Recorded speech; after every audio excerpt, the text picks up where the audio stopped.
Hello everybody, welcome back to Umineko. Today we are starting on episode 4. And I'm honestly ready and excited to cry my eyes out like we did in episode 3. But anyway, in case you didn't already know, I'm Lorelei and this is my first playthrough of Umineko. So if you'd like to see more Umineko content like this, please consider giving this video a like or subscribing. It really means a lot. But without further ado, let's just get right into today's episode. Episode 4, Alliance of the Golden Witch. Good morning. I could never have imagined that you would not have surrendered by now. At this point, even I must expect great things from you. The game is played not only on the board. Perhaps this time you should take a small peek beyond its borders. As they say, if you know your enemy, you need not fight 100 battles. The difficulty level depends on you. How you have chosen to battle up till now will influence the difficulty. I wonder what it means to look beyond its borders, but we shall see. We will have to keep that in mind, I think, as we progress in the story. But let's start in episode 4. I'm excited. Oh, helicopter noises? October 4th, as always.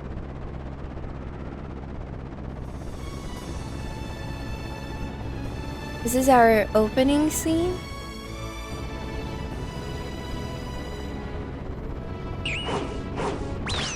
What? What? Were we kicked out? No. What? 大丈夫かバトラ君。もう地上やで。これ以上は落ちへんで。Oh my goodness, so that's what happened?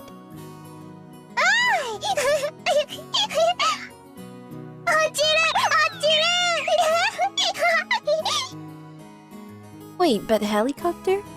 Oh, no, maybe it was a plane then. Wait, it was a plane, right? I think I was not seeing things. In the lobby of the Nijima airport, Maria dashed around in excitement. Battler's uproar in the plane must have been very funny to her. こらマリア、いい加減にしなさい。ごめんねバトラ君、気を悪くしないでね。情けねえ男だなお前は。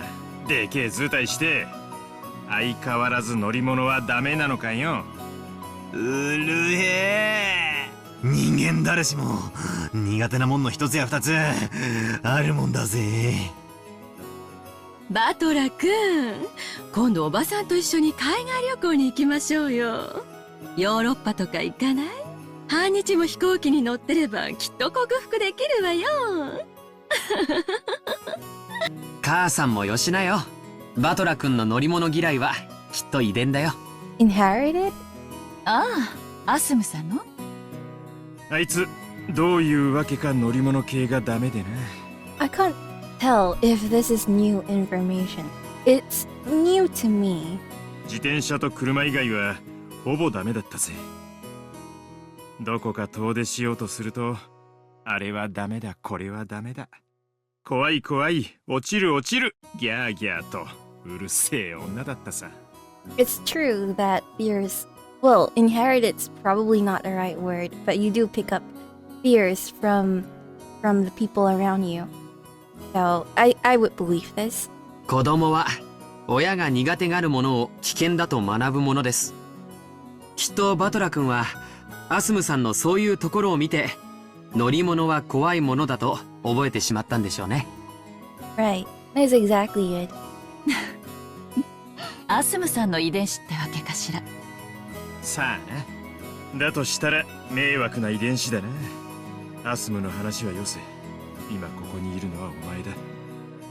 そうだろ。そうね。ごめんなさい。おい、ハイヤが来たで。ちょうど3台や。乗るで。落ちる。パラシュートどこ。 Wait, cars? Cars to the boats, maybe? こんにゃら待て待て待ちやがれ。くすぐりの刑に称してやる。元気でいいわ。バトラ君とマリアちゃんがいてくれなかったら機内の空気はさぞや硬かったでしょうね。 She's saying that on purpose. ありがとうよ。言葉通りの意味で受け取っとくぜ。ほらガキども、タクシー来てるぞ。お遊びは後にしろい。タクシータクシー、マリア一番乗り。こら、マリアもバトラ君ももうはしゃがない。人にぶつかるわよ。 The tone of Auntie Rosa's voice became a little frightening.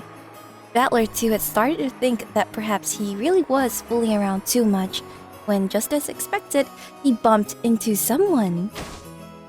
Who? あ、すいません。バトラ君たちはあっちの車だよ。待たせちゃってるよ。 Rushed on by George, Battler made an apologetic gesture to the person he had bumped into and ran up to his parents who were telling him to come quickly.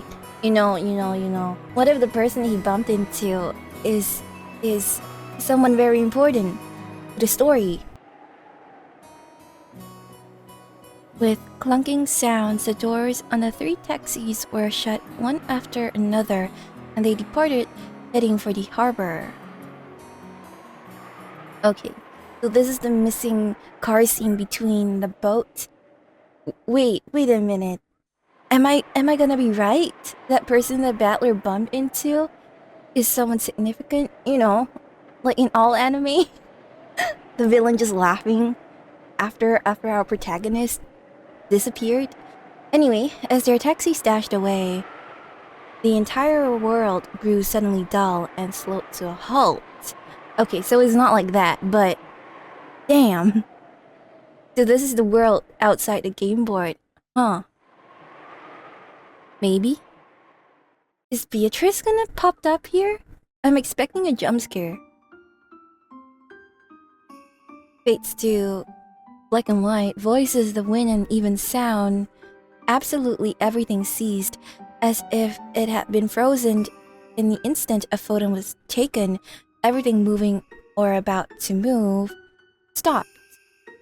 People, machines, clock hands, even the dust dancing in the wind, frozen. People who were in the middle walking, frozen, with one foot still raised. Scraps of paper dancing in the wind, frozen, pinned in midair. And among these stationary figures in this world that had come to a standstill, a single one moved. Beatrice? Oh, Ange! It was a woman. The very woman that Battler had just bumped into. Oh, I'm so sorry I called you a villain. It was truly the slightest of movements. Her gaze dropped, her shoulders lowered a minuscule amount, and she sighed. That was all. In a normal world, that probably wouldn't even count as movement. But in this still world, it looked very out of place. Then something else moved. It was a black cat that had been dozing in the shadows near the taxi rank from Castle. It came right up behind a woman and leisurely changed its form into that of a human.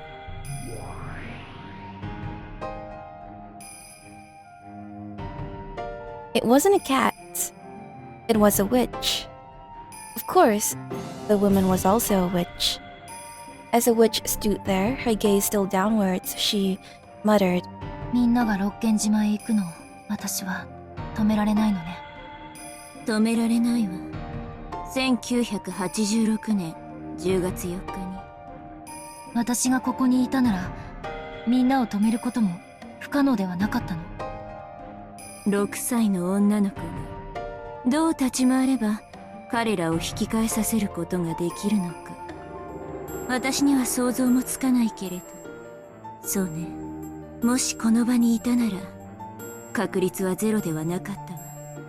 ゼロでない確率ならば私は奇跡を探し出せる。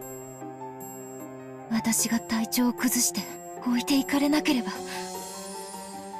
With her head facing downwards, the witch tightened her fist.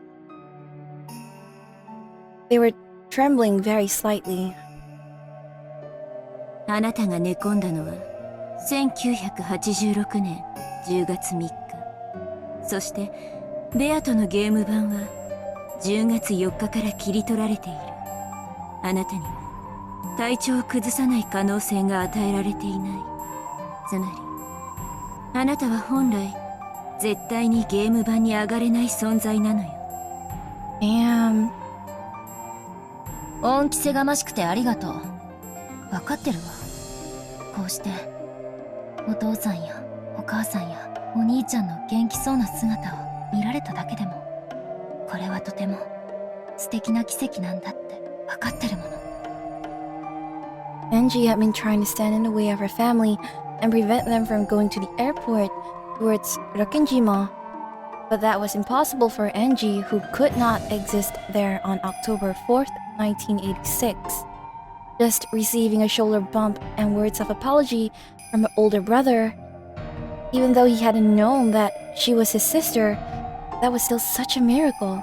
It could have moved her to tears. I'm getting immense chills right now. And I feel so bad for Angie.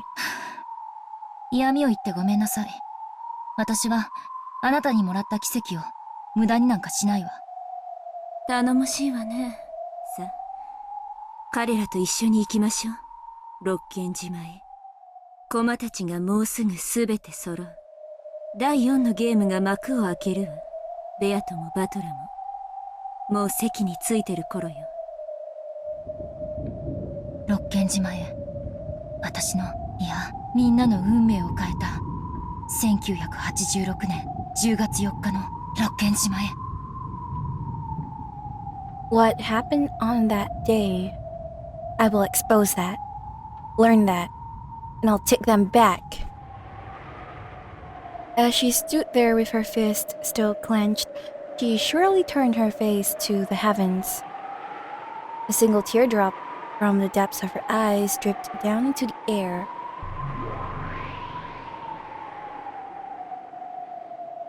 And when time started moving again, the two witches' figures were sucked into a blowing gale and raised in an instant.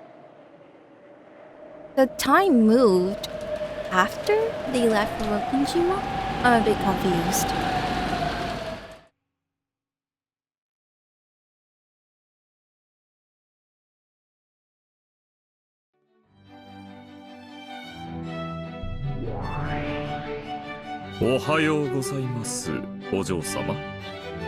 What is happening? Who is Milady?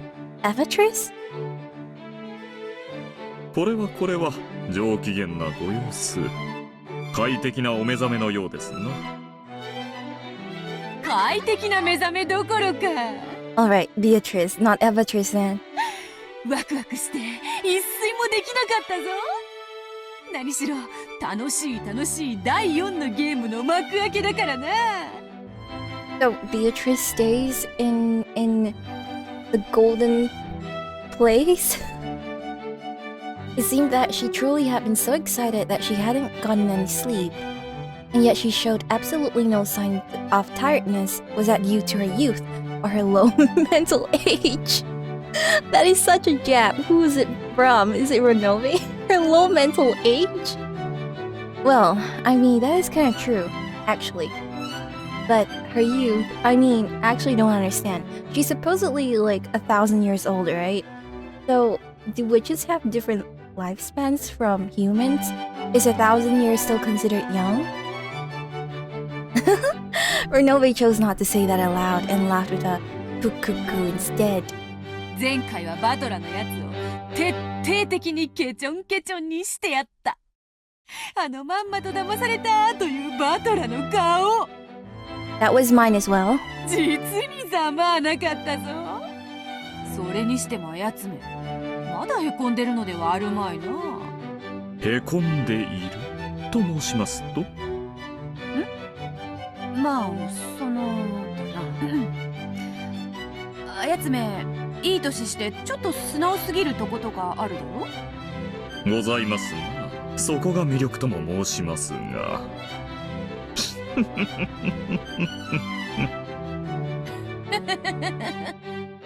そうであろう、そうであろう。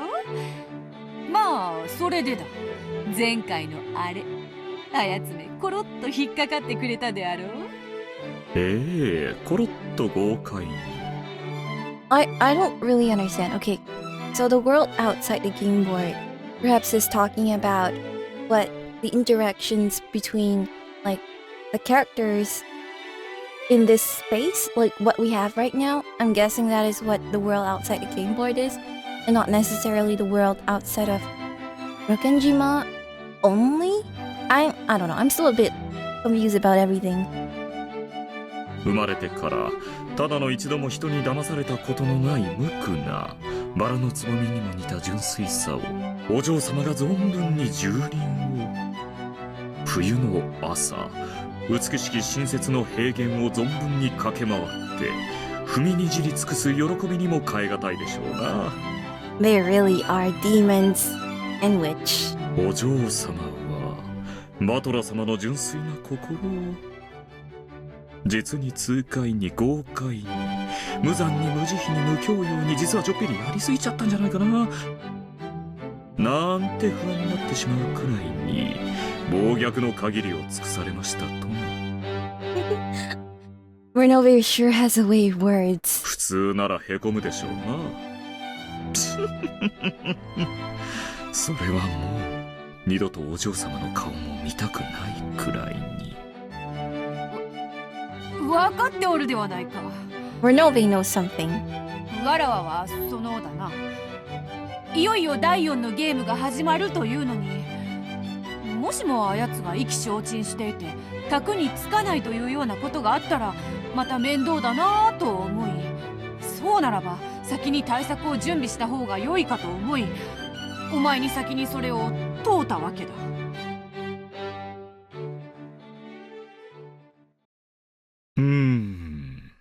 でしたらやはり対策をご用意された方がよろしいでしょうな。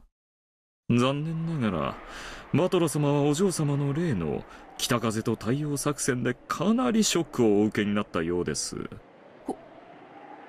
ほう、ショックというとどのくらい？ I don't know. Okay, because it seems like Beatrice does still kind of value Battler, whether as a opponent or even a friend. But she still did utilize that horrible strategy against Battler last episode. So, I mean, kind of conflicting. Beata lowered her voice slightly, asking timidly. Ronove went along with that and lowered his voice in the same way. 実は膝を抱いてうずくまられてもうだいぶになります。 No, is he serious? Or is this really Battler?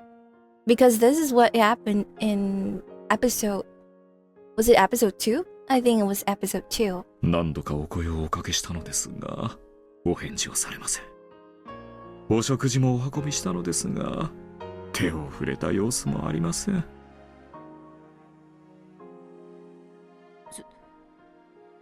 それは難儀だな。あやつそこまでへこんでおったか。 Who wouldn't? But I can tell here that Beatrice seems to genuinely care for Battler, but maybe, like Ronove said, her low mental age, her childishness makes her wanna pull every trick possible just so that she wins in the end. I'm very conflicted on Beatrice. I think that if she wasn't evil, she would be a nice and fun character to be around with. But Beatrice right now feels like she is... There's too many things going on, you know? 無理もありますまい。何しろお嬢様が徹底的におやりになられましたからな。普通なら人間不信になりましょうな。ほう、人間不信なら好都合。人間など見限って魔女を信じると良いぞ。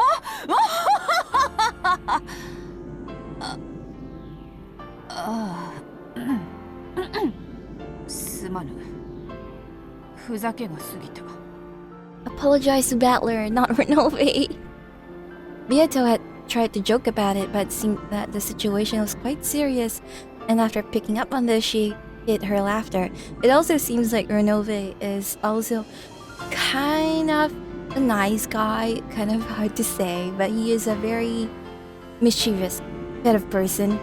So it seems like he is trying to guide Beatrice along a certain path. That's what I think he's doing anyway. そんなにも深刻なのか。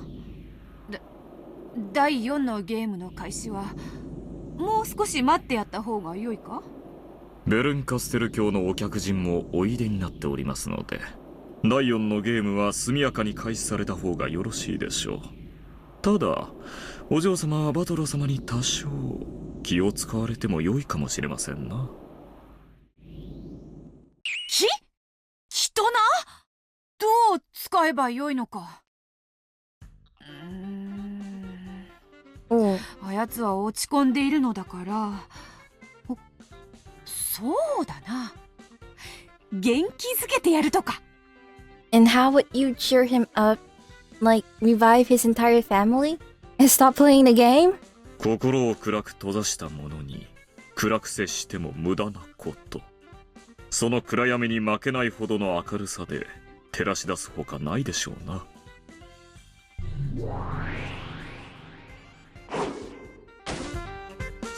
しっかりしよう。いい加減にしやがれ。 I think this track is really funky. I like it.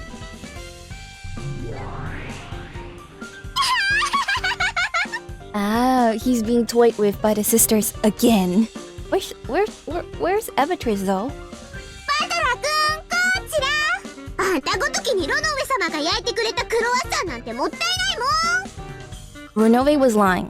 He was absolutely lying. I thought he was true. It was true that Battler was curled up crying or something, but I think Ronove was lying because the reason why Battler didn't touch his food is because Beelzebub is trying to steal it from him. 私が美味しく食べちゃおうかな。 Battler's stomach involuntarily growled at the fragrant smell of the croissant. His breakfast plate was empty, but he hadn't eaten any of it. The biggest glutton of the seven sisters of Purgatory, Beelzebub had waited for Ronove to leave and had then come to snatch the food away. Battler had discovered her in the process, and they had been rushing about causing a crazy amount of noise ever since. Even though Beelzebub could have ended it by either giving it back already or else throwing it into her own mouth, she intentionally ran around in circles making fun of Battler. Such a little kid. 俺の朝飯返しやがれ。今返したらデコピン一発で許してやる。もしも食ったりしてみろ。代わりにお前を食べてやるぞって。私を食べられるものなら食べてごらんなさいよ。What happened? 捕まえた。今はてめえの太ももよりそのパンが食いてんだ。おとなしくそいつを返しやがれ。ふっかギギギギギギギ。 This is not the face of a man who has curled up in the ball, crying. こいつ最後まで抵抗を。ダメよダメよ、あげないもん。クロワッサンも私に食べてほしいって思ってるもん。イエーイ、ヤッホー、はよーバトレイ。 She has such horrible timing, and I don't think Battler really wants to see you come in all happy like this after winning or cheating your way through episode 3. こいつ朝っぱらからまだくよくよしてるのか。Open your eyes, Beatrice. 新しい一日とゲームの始まりであるぞ。元気出して行ってみよう。 I think this is my favorite voice line from Beatrice. It's so fun. I wish Beatrice would speak like this all the time. Watch her get disappointed. The door opened forcefully, like a marathon runner drawn on a certain caramel box. I'm guessing it's a candy or something that they can't explicitly say. With her hands held high and with an idiotic cheeriness, Beato appeared. For some reason, countless country flags and confetti scattered everywhere, creating what was clearly intended to be the perfect party atmosphere, with a horrible way to cheer someone who supposedly was moping around.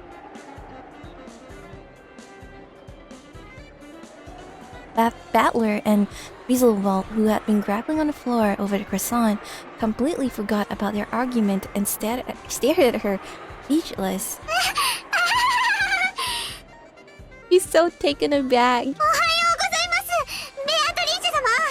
それでは私はこれで。はい、バトラ君、あーして。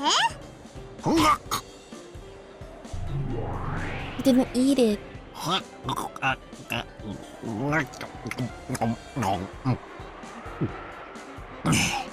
You know, I wonder if the seven sisters were tasked by Ronove to cheer Battler out by playing around him.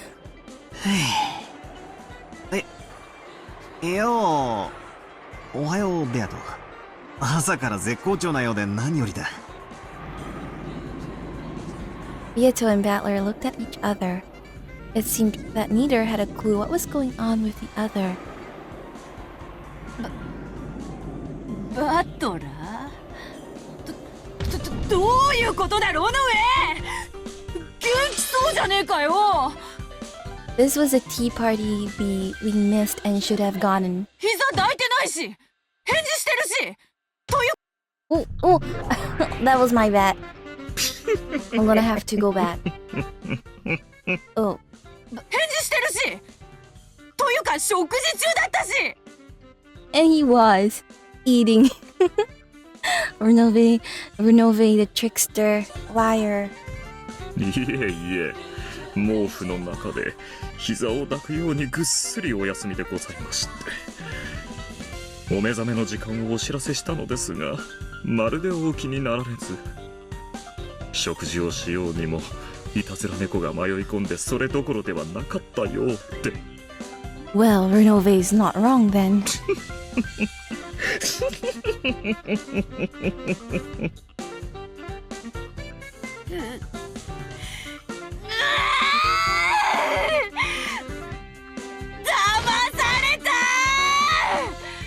Well, in a way, Ronove gave Beatrice a little taste of her own medicine, huh? よく言うぜ。 I know, right? てめえこそ前回はでっかく騙してくれやがったじゃねえか。事情はさっぱりだが、朝からいい気味だぜ。とりあえずロノベ、朝からナイス。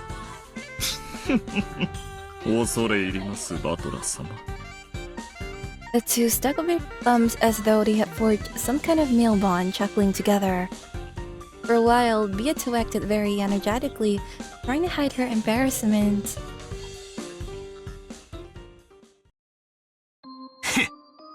俺をあんまり舐めるんじゃねえ。まさか俺が膝を抱いて。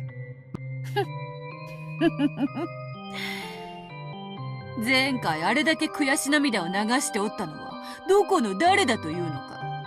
あの涙をたっぷりと小瓶にでも集め、化粧水にすればよかったわ。うるせえや。あれはてめえの下手くそな芝居の頂点会にちょいと驚かされちまっただけだ。みっともねえとこ見せちまったが、二度と同じ手が通用すると思うなってんだ。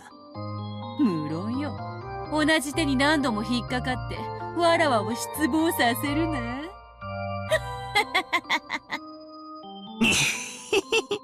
ああ、見てろよ。俺はくじけるたびに強くなる男だってことを教えてやるぜ。だがな、ベアト、うん。なんだ？二度とするな。Ah, ほう。なんでだ？やはり絡めては苦手か？俺とお前は敵同士で、絶対に手を取り合うことはないってことを、俺はもうはっきりと理解した。だからもう二度と、それを勘違いさせるような不愉快な真似をするな。Battler has a weak, kind heart. そうは言うがな。そなたの弱点と知って。You know, I wonder if all of this is just an act by Beatrice too, considering she genuinely seems to, want to be Battler's friend. And also at the end of episode 3, when she tricked Battler, she seemed to kind of have conflicting feelings about it. I wonder if somehow along the way she really genuinely became attached to Battler. I don't know how to describe it, but want to be friends with Battler. But then she's still being told to act the same way she does, to be cruel to him. I don't know. We will see, probably. Bia, though, thought they were still joking around, but that had disappeared from Battler's expression some time ago. Beato felt as though his eyes were like the surface of black tea gone cold. いいな。二度とするな。わからんぞ。忘れた頃にまたやるかもな。二度とするな。Pierced by his strong and forceful gaze, Beato held her tongue. She may have thought that Battler would surely be the one to break that silence with laughter. She still thinks he's joking. Really says a lot about, I guess, her as a character, which I'm sure, hopefully, we get even more backstory to in episode 4. However, Battler's serious expression didn't change in the slightest. So to break that silence, Beato had no choice but to start laughing herself.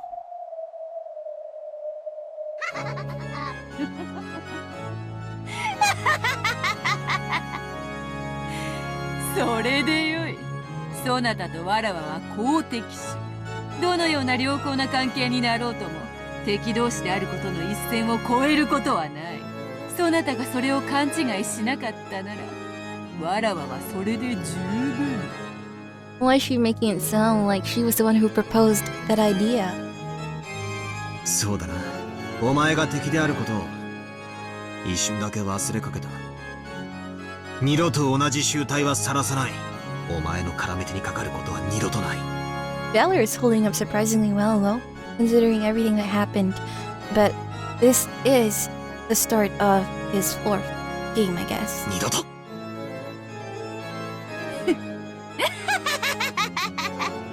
第4のゲームが待ちきれないのはどうやらわらわだけではなかったらしい。嬉しいぞバトラー。さあ席につけ。ああ、望むところだぜ。もう小手先の騙しは効かねえぞ。生きがるな。前回のゲームの最後の謎、南條殺しの謎も降参したままのくせに。今はまだ答えを保留するさ。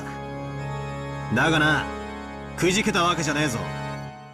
必ずお前の真っ赤な真実を破り、魔女を否定してみせる。I'm gonna try and solve the red truth, the web of red truth by Beatrice regarding Nanjo's death. I'm gonna try again, given what I know now. And also approach it from different not factors, but perspectives. I'm gonna try and do that again. So if I do successfully come to any conclusion regarding that, I will update, make an update video or something. 良い心意気だ。やはりそなたは不死鳥のごとき男よ。わらわの見込みを裏切らぬ。それでは第4のゲームの幕を開けよう。だがその前に我らは新しい客人を迎えなければならないようだ。客人？ I wonder how Battler is gonna react to Ange. そなたも覚えておる？前回のゲームの最後で招待状もなく現れ余興を台無しにした謎の女よ。あいつか。わらわたちのゲームに加わりたいというのでな。 Yes, with 3 people? 正式に招待状を送りこの席へ招かせていただいた。ロノウェ、客人を呼べ。その必要はないわ。もういるわよ。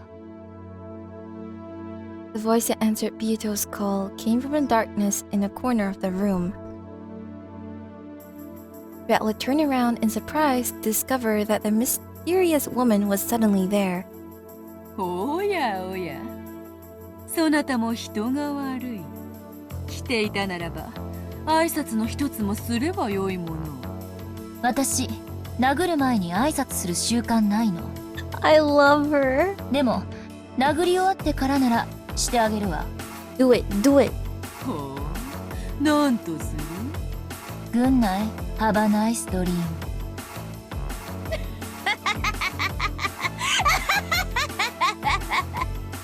笑える。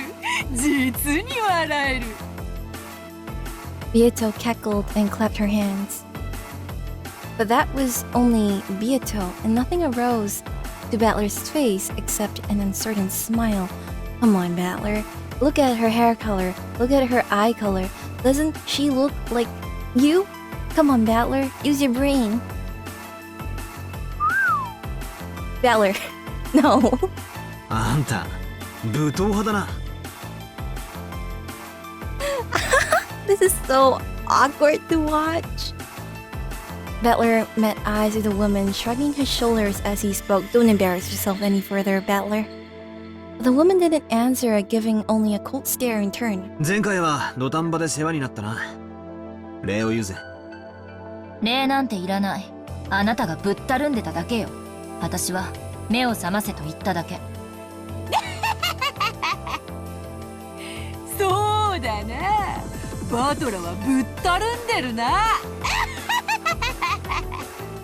I wonder if Ange grew up with Battler and the rest of her family, if she wouldn't be still so cold and what's the word for it? Disinterested in things in life. When you look at her face now, it feels like she doesn't have her soul in her. You know what I mean? Her eyes, oh, it's like sparkling, but it kind of doesn't have that light in her. So I wonder if Battler had grown up with her. Oh, I'm gonna cry. I wonder if things would have turned out a bit different for her. Beatrice tried to laugh in agreement, but the woman wasn't listening. She did absolutely nothing except stare at Battler with ice cold eyes. どうやら俺は嫌われてるみてえだな。あなたが本気で戦ってないからイラついてるだけよ。俺が本気じゃないだと。Is Ange not allowed to reveal her status, herself to Battler? まさかあの低たらくが本気だったとでも？バカにしないで。いつまでこんな魔女の茶番に付き合ってるつもりなの？俺は俺なりにベアトと戦ってる。もちろん本気でだ。本気で？笑わせないで。魔女といつまでも永遠にお茶を飲んで談笑しているだけのあなたが本気で戦っている？ She is absolutely right. 冗談は髪型だけにして。Keep your jokes to just your hairstyle. Oh my god. そりゃ俺も最初はこの魔女のゲームに不慣れで散々な目に遭わされてきたさ。だがな、ようやく戦い方やそのコツが見えてきたところだ。俺のこれまでの無様さがあんたには本気でないように見えたのなら、それは誤りだぜ。そう？確かに俺がベアトの胸ぐらを掴み上げるのに必要な距離は、しかしその距離はどれほど長大であろうとも有限だ。そして俺はゲームを重ねるごとに一歩一歩確実にその距離を詰めている。時間はかかろうともあの魔女を追い詰め必ずチェックメイトする。それには奴がよく口にするように1000年をかけるかもしれねえ。だがそれでもいつか必ず打ち勝つ。なぜか俺が絶対に負けを認めないからだ。絶対に立ち止まらない。追い詰め続ける。だからつまり言えることはただ一つ。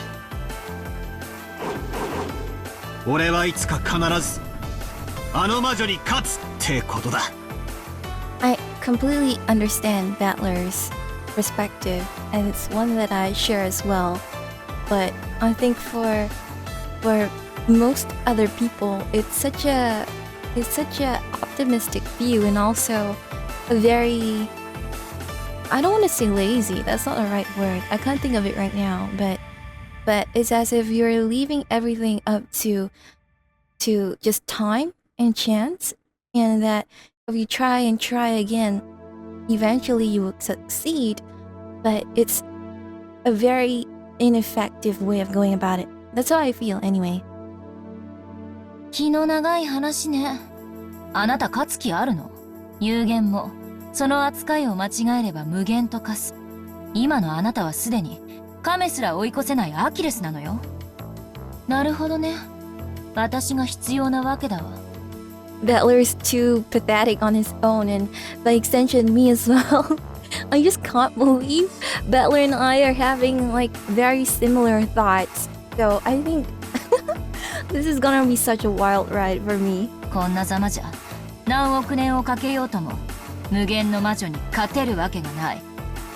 お前は何者なんだ。名前くらい聞かせてくれたって。バチャ。 Will she? At that point, the woman fell silent, gazing straight into Battler's eyes.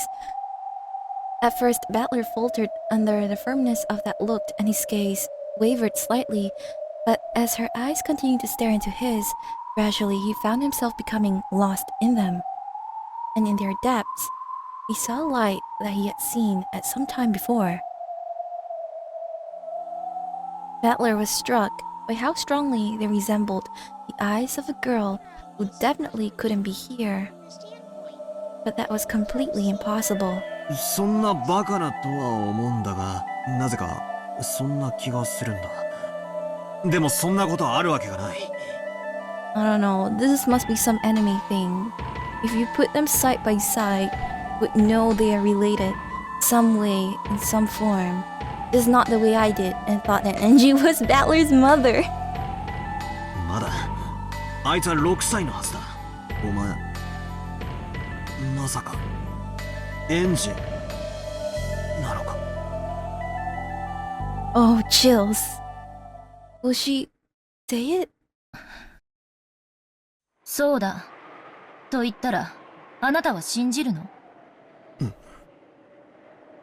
言い方を変えるわ。私はあなたの味方よ。だから信用して。と言ったら、あなたは信じるの？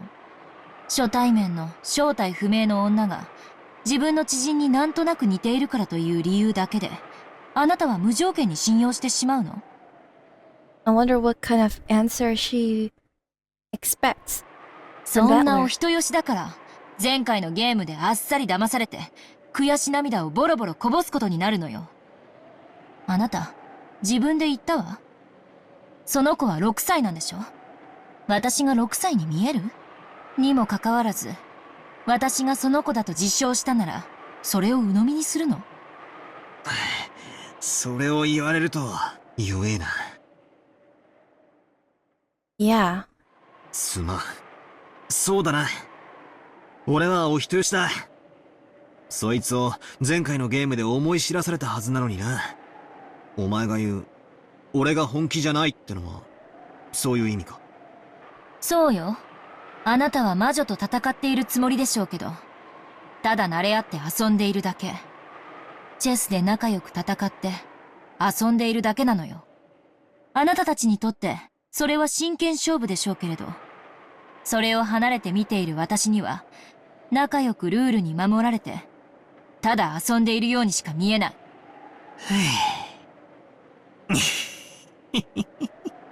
きついな。でも、そのお遊びに勝てない限り、あなたはここから解放されない。だから私が来たのよ。このゲームに決着をつけるためにね。今のあなたは、魔女を追い詰めていると称しながら、車輪の中を延々と走り続けるハムスターみたいなもの。あれか。夜な夜なくるくると車輪の中を走り続けるあれか。車輪の中を走り続けることは一見、無限のように思えるかもしれない。無限の魔女ベアトリーチェ。まるであなたのことね。そして、その車輪の中で戦ってるつもりで滑稽にいつまでも走り続けているのが彼。これはゲームじゃない。彼を永遠に閉じ込めているだけのカゴでしかない。That seems true. ほう。わらわの無限をネズミが遊ぶ車輪風情に呼ばわるか。Is this a hint? Beatrice's endlessness is actually... I mean, yeah, probably. It's finite, but it only seems infinite because of things that we don't understand yet. I feel like that's probably what Ange is trying to say here. I'm just struggling to think up how that would apply to the other things we have seen so far. 面白い面白い。ある次元における無限は、より高次元において無限をなさないものよ。Something that's infinite tends not to be infinite in the higher one? I don't get it. メンガーのスポンジが無限の表面積を持つのは3次元未満の世界での話。I don't get this. 3次元の現実においては質量ゼロ。A Menger's sponge may have infinite surface area, but that only applies in a world less than 3 dimensions. I don't understand this. 無限どころか存在さえできない。威勢のいい女よ。わらわの敵を名乗る程度の資格はあるらしい。あんた、何者なんだ？私はあなたの味方。Is she not gonna say her name? そして魔女の敵よ。もちろん、信じなくていい。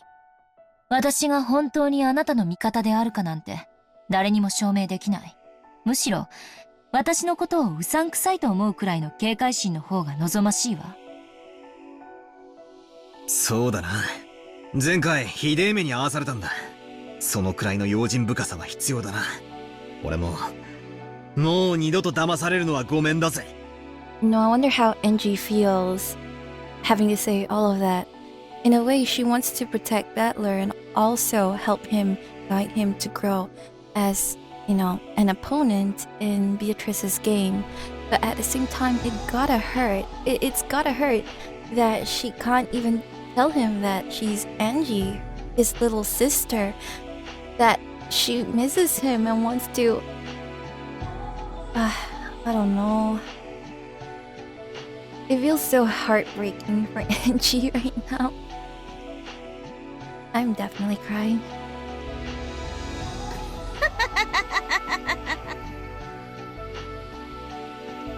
Beato laughed with true satisfaction in a way that was insulting only to Battler.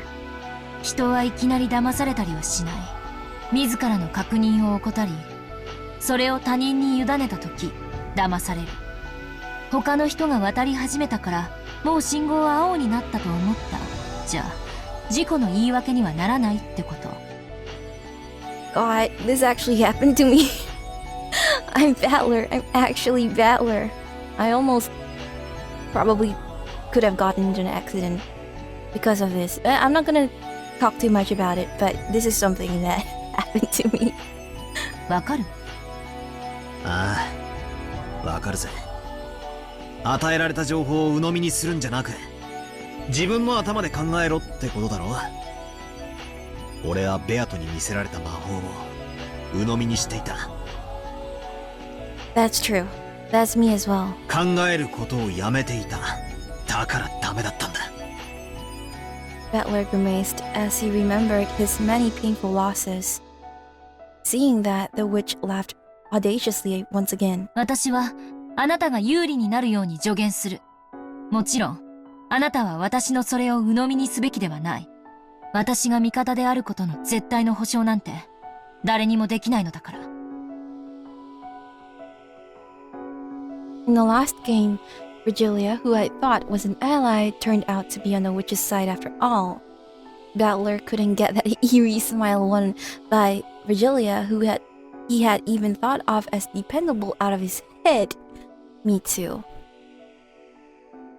だから、私を無条件で信用なんてしなくていい。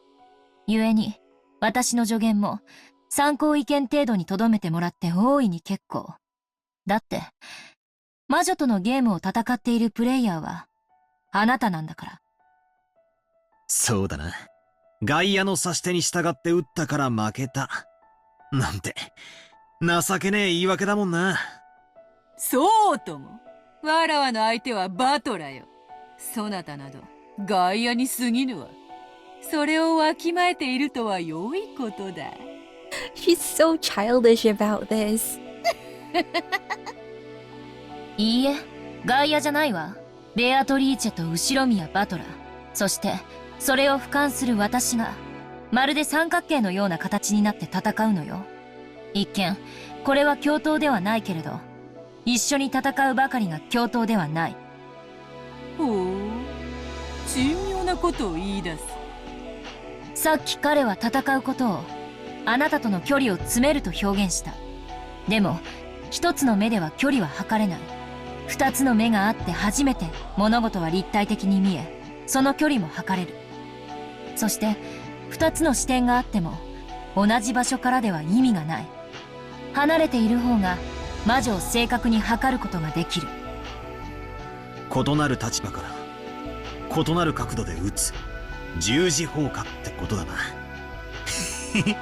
面白いぜ。異なる立場から、異なる角度で撃つ。だから私は誰とも慣れ合わない自分の立ち位置をずらし、魔女を挟み撃ちにするために。いいのか、バトラー。その女は実はわらわが差し向けた伏兵かもしれぬぞ。もっともらしいことを言ってそなたを信用させようとしているだけかもしれぬぞ。 I don't like this. I don't like that she could actually be true. Even if we did see Ange outside of the gameboard talking to Castle, I don't know how much I can trust. かもな。こいつはさっきからそれをずっと重ねていっている。だからこいつの助言はもちろん鵜呑みになんかできないだろうさ。だがそれが信用に値するものか否か、俺は自ら考えて取捨することができる。俺が自ら考えることをやめない限り、俺はもう誰にも騙されない。大した自信だぞ、後ろ宮バトラ。そこまで言い切ったそなたをコロリとまた騙してみたいぞ。そして再び騙されたことを知った時のそなたがどんな顔を浮かべるのか、わらわは見てみたい。気に入った。なあ、あんたは俺の名を知ってるようだが、俺はあんたの名を知らない。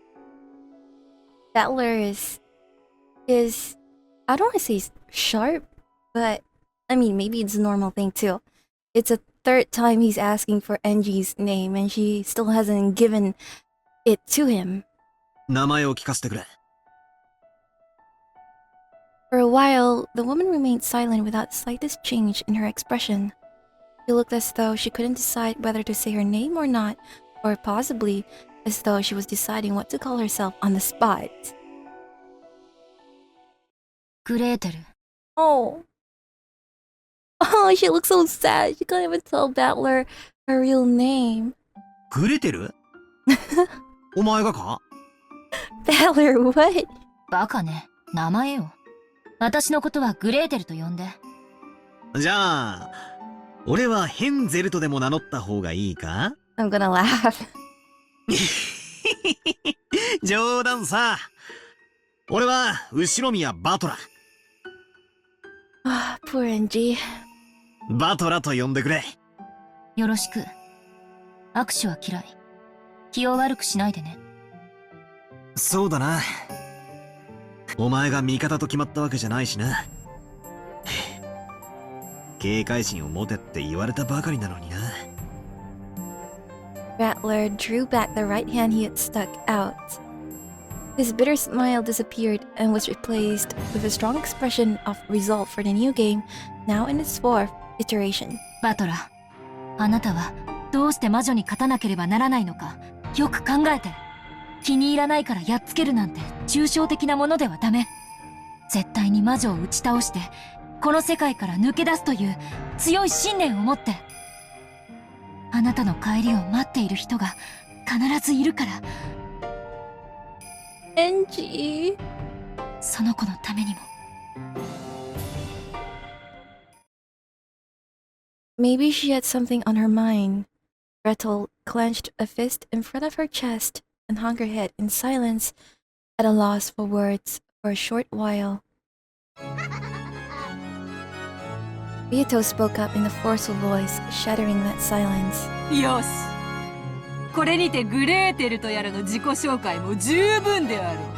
Beatrice is so childish that she couldn't even let Ange finish her piece, and she just wants to get on with the game so that she can monopolize Battler's attention, I guess. Like a little kid. さあさあ思い出してごらんなさい。10月4日に何があったのか。第4のゲームの幕開けであるぞ。 In unison with her voice, the clock, which had been turned back to October 4th, 1986, started to move as though blown by a suddenly raging storm.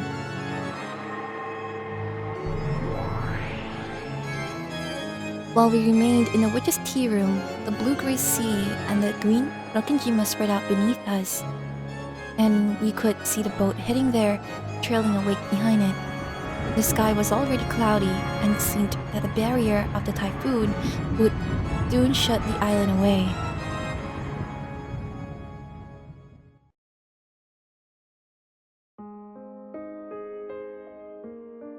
The boat docked in the harbor, and Goda, who had been waiting there, could be seen helping to unload it. And finally, the boat dropped off all of the passengers and began to separate from the island. The relatives started to get swallowed up by the island. マリアは相変わらず元気だな。マリアちゃん、気をつけないと転ぶよ。気をつけて。落ちる落ちる、沈む沈む。All my fondly remembered cousins I had loved so much dashed away through the beach, disappearing as they were sucked into the forest path leading to the mansion. And of course, Oni-chan could be seen among them too. くっそー。待て待てマリア。こんなすばしっこいやつめ。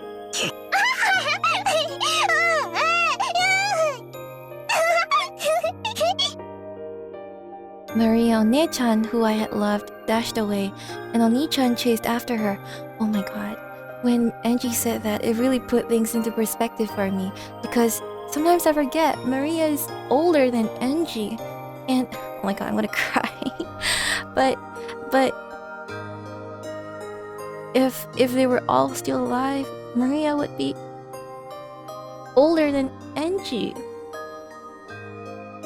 Well, and so will everyone else, but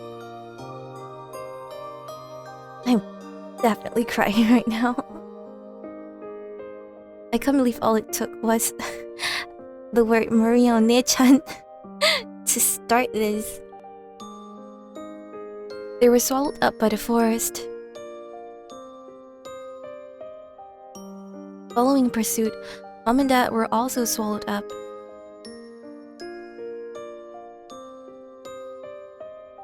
The rest of my relatives were swallowed up too. Pulled up, leaving only me behind. バカ。いつまでこんなところで魔女と戯れて遊んでいるのよ。早く帰ってきてよ、お兄ちゃん。私を一人ぼっちにしないで。そして気がついて、残された私がどれだけ辛く寂しい世界で。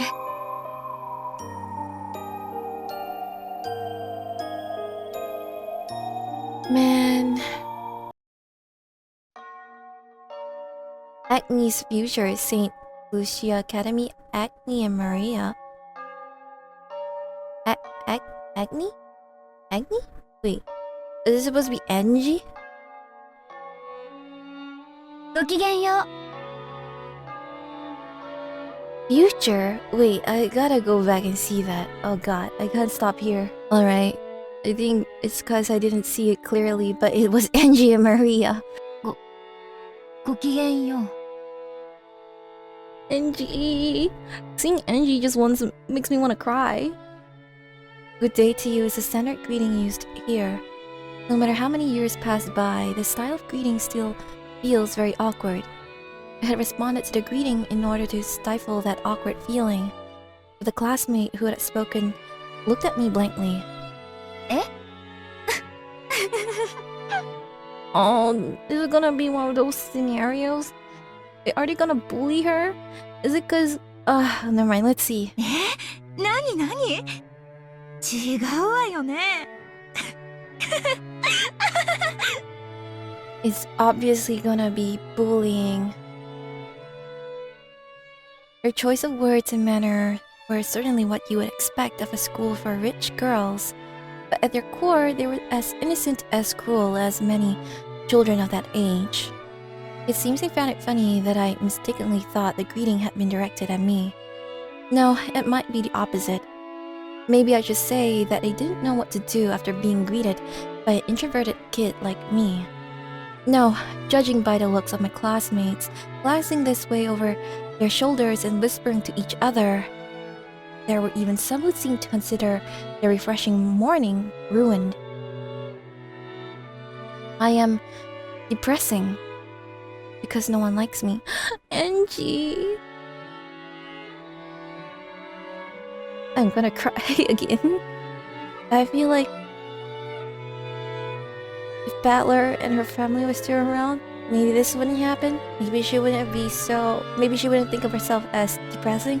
And maybe if Maria was also still around, she would have someone closer to her age to also lean on and be friends with, considering Maria also have very similar experiences being treated as an outcast by her classmates, bullied or so by her classmates.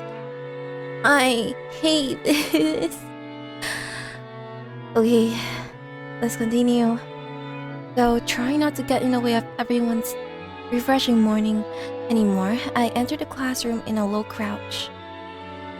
Almost like I was cutting across the aisle in a movie theater while the movie was running. This is an old dorm academy called St. Lucia Academy.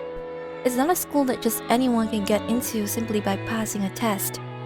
It's a hidden rich girls' school known only to select a group of celebrities from various circles. For lofty nobles who truly wish their daughters to be brought up like saints, this is probably the ideal academy in which to protect them from the impurities of the common world. Impurities, they say. But at the same time, it was probably also a convenient place for nobles to confine daughters who they didn't want the public to know about. As well as an academy isolated from the impurities of the common world, it is also held excellent potential as a prison school. I was truly among the latter and spent my days confined in St. Lucia Academy as the weeks, months, and years drag on at a mind-numbing pace. Of course, there weren't many students like me, and you couldn't tell us apart at a glance. However, even if they didn't come forward, you could usually guess from their appearance, because they were always hanging their heads all the time, with an expression on their faces as though the whole world had abandoned them. In every class, had one or two kids like that, so even if they didn't speak up about it, you could guess who they were. So, even though I never confessed that I was one of those kids, at some point, everyone in the class knew. Just like how the seriousness of your injury grants you status in a hospital room, your status is granted by the nobility of your birth. Those who aren't permitted to go out in public are nothing more than filth to them. They must think that getting involved with students like that would dirty them as well. Whenever such a rumor sprang up about a particular student, those fastidious girls would about face and grow cold and distant, chasing that student out of all possible social groups. I have that to thank for this quiet and solitary school life of mine. Well, that's only if hearing people whisper behind my back, finding my things lost or broken all the time, and having everyone pretend like they don't know anything about it can be called a quiet school life. That's just called bullying, Ange. I must be wearing a wary expression already this morning. I can understand completely why my other classmates who had been enjoying a refreshing morning would want to click their tongues upon seeing it. Consciously trying to do my best to avoid tainting my classmates' morning, I quietly took my seat. It's so sad that her choice of words really reflects her perspective and possibly low self-esteem. Then unusually, someone came to talk to me. It was the class leader. I don't get a good feeling about this. Maybe this is why Ange also has such strong feelings towards wanting to protect Battler, not protect Battler, but to teach Battler that to not take everything at face value.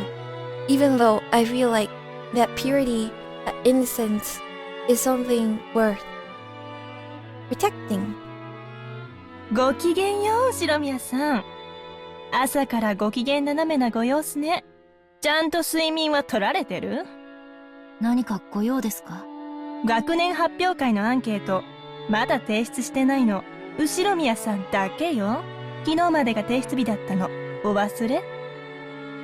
I'm pretty sure I heard something about that sometime like last week. But I think that questionnaire hadn't been passed out yet. All the necessary information would be written on that, so it should have been no problem to forget about it until it was handed out. アンケート用紙もらってないですけど。そんなはずありませんよ。寮長から全員にちゃんと配布されてるはずです。It's bullying. なくしてしまったならそうと素直におっしゃればいいのに。なくしました。今すぐ書きますから。用紙をいただけますか？ Again, either someone lost my paper or they intentionally didn't tell me about it. But I have no way of knowing who was behind that. In the end, treating it as though it was my own carelessness would settle everything more quickly without any drama. I guess at some point you start to become very tired about it too, if it happens over and over again. 書いたらご自身で生徒会室のアンケートポストに投函されるように。うちのクラスだけですよ。夕べまでに全員のが揃わなかったのは。Okay, lady, you don't have to be so mean about it. As I hung my head at the class leader's scolding, I could hear the giggles and whispers of people watching, coming from no direction in particular. Ushiromiya-san did it again. Because she never concentrates. She's unsuitable for this school. She has neither class nor manners. Screw you guys. Sorry girls, but I've dealt with much worse when it comes to unfair personal attacks. I froze my heart and let those arrows of ridicule pass by as I quickly filled out the questionnaire. What does she mean, though? From Eva, perhaps? Well, this is kind of disturbing. When I heard the news that Mom, Dad, Oni-chan, and all the rest of my family had died, I was in the house of my grandpa on my mom's side. The only survivor of the accident was Ushinomiya Eva. Only Aunt Eva. Even at that time, I hadn't really liked Aunt Eva. At a glance, she seemed to act kindly to me. But even as young as I was, I could see clearly that she was somehow belittling Dad and the rest, and I didn't like it. You're right, kids are very sharp about that. They can pick up things like that. They know when you're not speaking sincerely. So when it was decided that Aunt Eva would take care of me, I was pretty miserable. It wouldn't have mattered if my nice Uncle Hideyoshi and George Anichan could have been there too. But I hated the thought of living all alone with Aunt Eva. I had an honest talk with Grandpa about that, hoping that I could live with him. However, Aunt Eva was very insistent that she should be the one to look after me. Aunt Eva had no desire to remarry, but she said I was essential for the succession of the Ushinomiya family. Aunt Eva felt very strongly about the House of Ushinomiya. House of Gold, House of Ushinomiya, huh? She firmly demanded to take charge of me right away, so that she could give me an education and lifestyle fitting for the successor. Okay, just a random thought, but Kinzo's name is spelled with the word for gold, right? So, I mean, just a thought, House of Ushinomiya was such an odd way of phrasing it that it made me think of Home of the Gold. Maybe that really means the Ushinomiya family's mansion or something. But anyway, let's continue. Complicated negotiations with lawyers apparently took place, but in the end, I was forced to go live with Aunt Eva. After she took me in, Aunt Eva told me something. You must bear all of the glory and history of the Ushinomiya family, and in order to make you a fitting successor to bear that, your life from now on will be dedicated to studying like hell. Sacrifice the rest of your life for the Ushinomiya family. What a horrible thing to say. She was definitive about that. At first, I thought she meant exactly what she said, but I quickly realized that wasn't the case. Because even then, in Aunt Eva's eyes, the one most fitting to be successor was George Onichan, who had passed away. At my first meal, I was strictly instructed and interrogated about my table manners, and was forced to listen to her disparage Mom and Dad as though they had been neglectful in my upbringing. I also received the same strict instructions regarding my manners at my first party, and I was insulted in public for my clumsiness and forced to endure insults to Mom and Dad as well. After that happened enough times, I finally came to understand. Aunt Eva didn't really want to make me the successor. She thought that the one who was truly fitting to be the successor was George Onichan, and she couldn't forgive the fact that it was going to be me. So I was disparaged in front of a lot of people, humiliated, and she made it known far and wide exactly how inferior I was to George Onichan, surely in memory of her dead son. No, she must still have been mourning his death.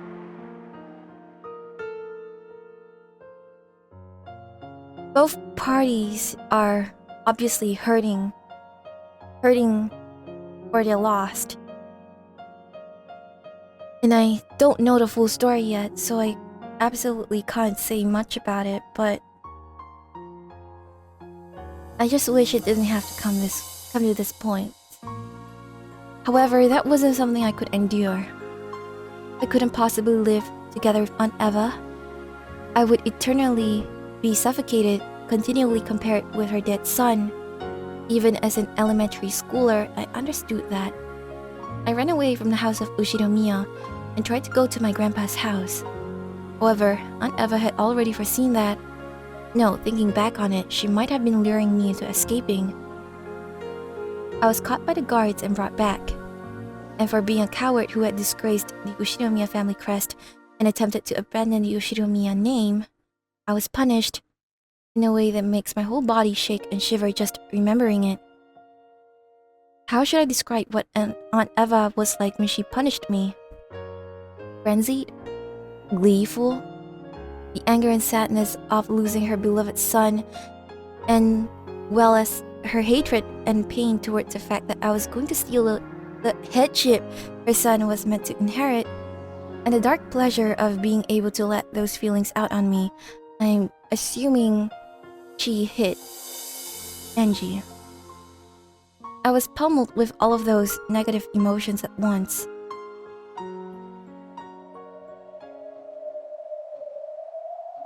Honestly, Eva is definitely not in the right mind to be living her life like this. Surely she is not undergoing therapy. Everyone in the Shiromiya family needs therapy. But, well, we know mental health isn't really taken seriously, especially not in such a conservative country and time period still. So, this will continue, and I only hope that the cycle doesn't continue. Then all of my free time and freedom was taken away, and I was put under round-the-clock surveillance. I may have lived in a gorgeous mansion and been dressed up in expensive clothes, but my heart and my dignity were being trampled upon, and I was the Yoshiromiya family's slave, its cattle. Compared to that lifestyle, that derisive laughter of my classmate here even felt refreshing. It was no match for my heart. But the chapter is Maria and Ange. Is Maria gonna appear? After filling in almost all the fields of the questionnaire with nothing in particular, I folded it up and put it in my pocket. Because if I left it in the desk, I might lose it again. I hate this.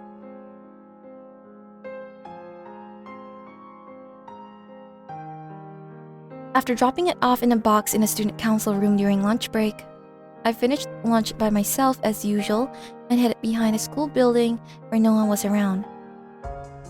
Only the time I spent by myself could protect me from the derisive laughter and whispered comments. Since I was hated and didn't have a single friend, my time alone was the most kind to me. After checking the surrounding bushes to see whether some malicious classmates were hiding and threatening my time of quiet, I finally relaxed the tension from my entire body, knowing that I had gained some true peace. Then I let out a sigh. It lingered heavy, as though it was the first time I had breathed out today. My previous favorite place behind the vegetable garden storehouse had been found out by my classmates, and now they would mess with me there, so this was my new lunchtime hideaway. There was nowhere to sit behind the school building. I crouched down against the wall in the shadow of the bushes, opened my bag, and took out a book with an elaborate, old-fashioned binding. Just glancing at it, you would probably think it was a religious book written in the Middle Ages or something. Is this Maria's notebook? But this isn't a book. It's a diary. Maria's, maybe? Of course, it's not my diary. There aren't any special things worth writing about in my daily life. Every day, every single day, is just gray, cold, and dry. I'm trying. I'm trying. When nothing changes from day to day, there aren't any notable changes worth writing down. This is a diary of Maria One-chan, who I had been very good friends with.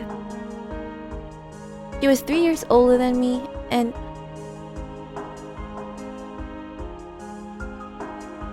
a bit of a funny person, but One-chan was always a warm, wonderful cousin. She would always grab me by the hand and invite me to play some fun game. I remember that getting to see her was the most enjoyable thing about family gatherings. So I preface this with, for an elementary schooler, the handwriting that greeted me when I opened the diary was fairly accomplished. And while admittedly it had been written using every other line, the pages were dense with text. Was she just hopelessly obsessed with jotting everything down in her diary? Probably not. To her, writing her daily life down in a diary was probably like having a conversation with another part of herself. So rather than a journal in which the events of her day were simply listed, Maria Onechan's diary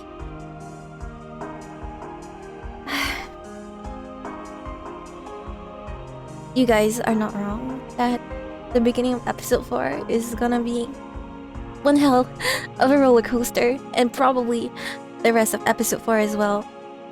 I'm gonna have a hard time reading the lines if I'm gonna be crying every single time I click forward. But Maria Onechan's diary was written like a letter to another Maria, telling her of the events of that day. I had found this diary among her belongings after her death and had secretly taken it home. At first, I had felt that reading someone else's diary might be boorish and had been satisfied to just keep it by my side. But I was unable to resist turning over a page or two, and slowly but surely I found myself reading through it. And now, she had become my only friend. I gently opened to the page with the bookmark. マリアお姉ちゃん、お待たせ。また、お姉ちゃんのお話を聞かせて。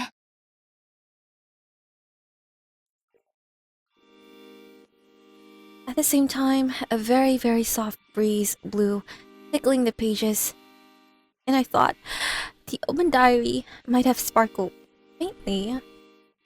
The weather is good today. Maria Onechan loves wonderful rays of sunlight, so I'm sure she's in a good mood. On the open diary, no, I'm struggling so much here. On the open diary, no, in the world of the diary, Maria Onechan showed herself. Oh, I can't take it.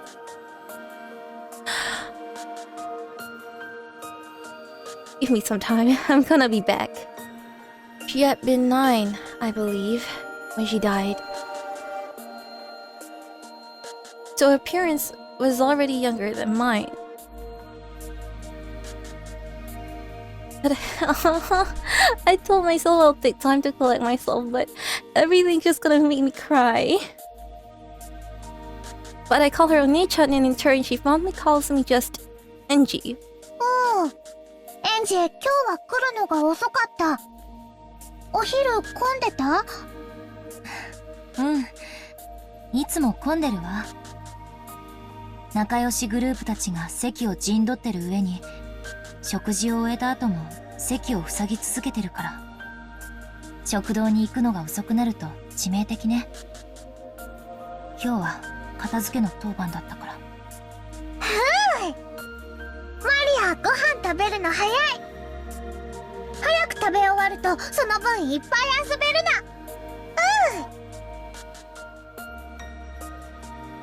Maybe she noticed that I'm sorry guys. This is gonna be difficult. I'm gonna try, but I might have to just read it without reading it aloud, because every word is gonna just be punctuated by a sniffle and whatnot, so I might have to just read it silently. But I will try. Maybe she noticed that I was still bitter about how that duty had been forced upon me, shortening my lunch break by a bit. Maria Onechan brightly changed the subject. Grateful for that consideration, I responded that I eat slowly. Maria said something about how she'd teach me the trick to eating fast and cheered me up. I read it in a diary. No, I heard it from Maria Onechan. She was once ranked number 1 among the girls on the speed eating leaderboard in her grades newspaper. That is adorable. She had been very proud of that, but apparently had been a little disappointed that her mother, Auntie Rosa, hadn't praised her very much for it. じゃあ今日のお話を始めるね。昨日はどこまでお話をしたかな？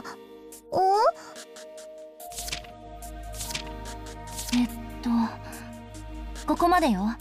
マリアお姉ちゃんが作太郎をプレゼントしてもらったところまで、作太郎の話を聞かせてくれる約束になってたわ。作太郎のこと話すよ。作太郎はね、とっても可愛いぬいぐるみなの。エンジェもきっと気に入るよ。うん。そのお話を聞かせて。マリアお姉ちゃんにお話を聞かせてもらえる昼休みだけが学校で一番心を許せる時間だもの。マリ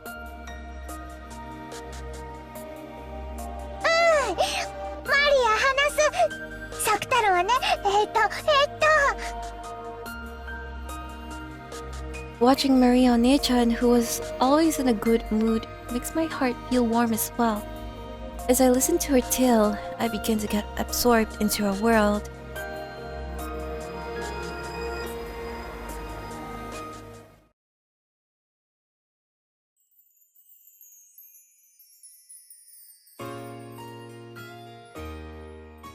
Happy birthday, Maria!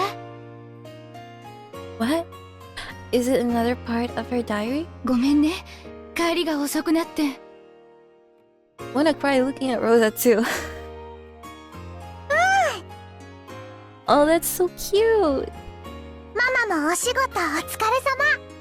マリア、ママが忙しいの知ってるから遅くなっても泣かないで待ってた。おとなしくテレビ見て待ってた。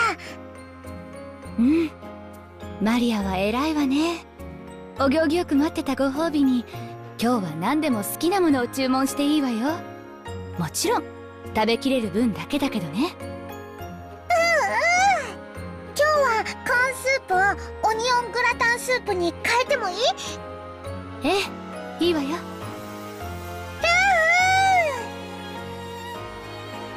I wanna say, I mean, I don't know what's gonna happen after this. Maybe I might change my mind, but as much as I hate Rosa sometimes because of what she does to Maria, but I can also see that she tries her best to be a decent mother to Maria.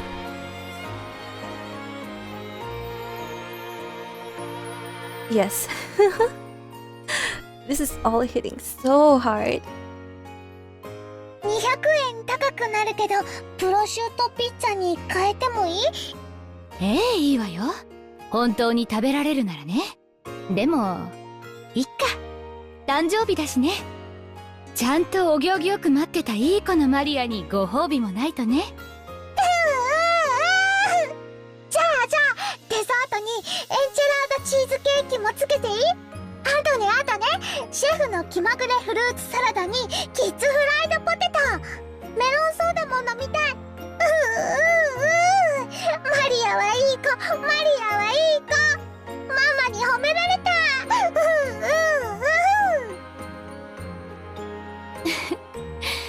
ちょっとはしゃぎすぎよ。もう少し静かにしないと他のお客さんに迷惑よ。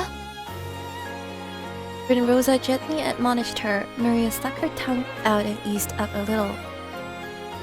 But it seemed that she was having a hard time repressing her excitement at being able to eat out with her mother again after such a long time. Today was Maria's birthday. Rosa always spent Maria's birthday at a wonderful restaurant. When Maria had still been in kindergarten, they had sometimes invited other kids from the neighborhood over and had a party at home. Rosa would make a wonderful cake and homemade sweets and decorate the house herself, making it a huge celebration. Actually, that kind of reminds me of episode 2's Halloween banquet. That's a bit morbid to talk about right now though. But after they moved and Maria no longer had any friends in the neighborhood, Rosa had started splurging at expensive restaurants instead. However, today they were instead in a normal family restaurant. I was gonna say that. It was also a little late in the day for a kid like Maria to eat there, even with the parents. Rosa had actually gotten reservations at a fantastical place that Maria would absolutely have loved. Of course, she had also prepared a wonderful cake with Maria's name written on it. But Rosa just hadn't been able to finish up her work and had been forced to cancel. Since that had turned into a local family restaurant, Rosa felt a little indebted to Maria, so she was prepared to spoil Maria a bit and let her have whatever she wanted tonight. マリアお姉ちゃんってあんまり食べないんじゃなかった？こんなに頼んで大丈夫なの？ Maria's here! あんまり食べられないけどいっぱい並ぶのが好きなの。お誕生日のテーブルはね、赤、青、緑に黄色、いっぱい色とりどりだと幸せになれるの。 This is really reminding me of the Halloween banquet. Maybe that's why it said Happy Halloween for Maria. Was Rosa the culprit? そうね。お誕生日のテーブルってカラフルだと幸せな気持ちになれるわね。うちの誕生日はマリアお姉ちゃんのところにはだいぶ負けるけど、駅前のケーキ屋さんで買ってくるケーキがいつもとても華やかだったっけ。 Angie thought back to her own birthdays nostalgically.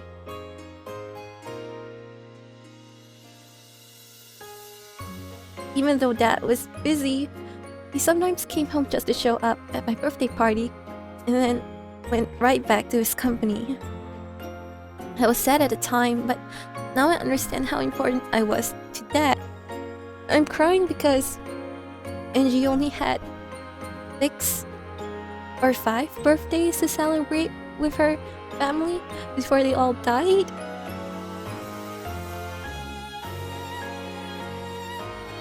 Of course, Mom also took very good care of me. In particular, she always had a really good sense in birthday presents, and sometimes arranged for them several months in advance. Even though we always sent an invitation to Battler, Ani-chan, he didn't get along with Dad or something, so he didn't always come. Wait, the Battler took like 6 years off, right? And Angie is 6 years old? So, how often did Battler and Angie meet? Ah, so he did come. So when he did come, I was really happy. The birthday parties, when the whole 4-person family was together, made for fun memories that I will never forget.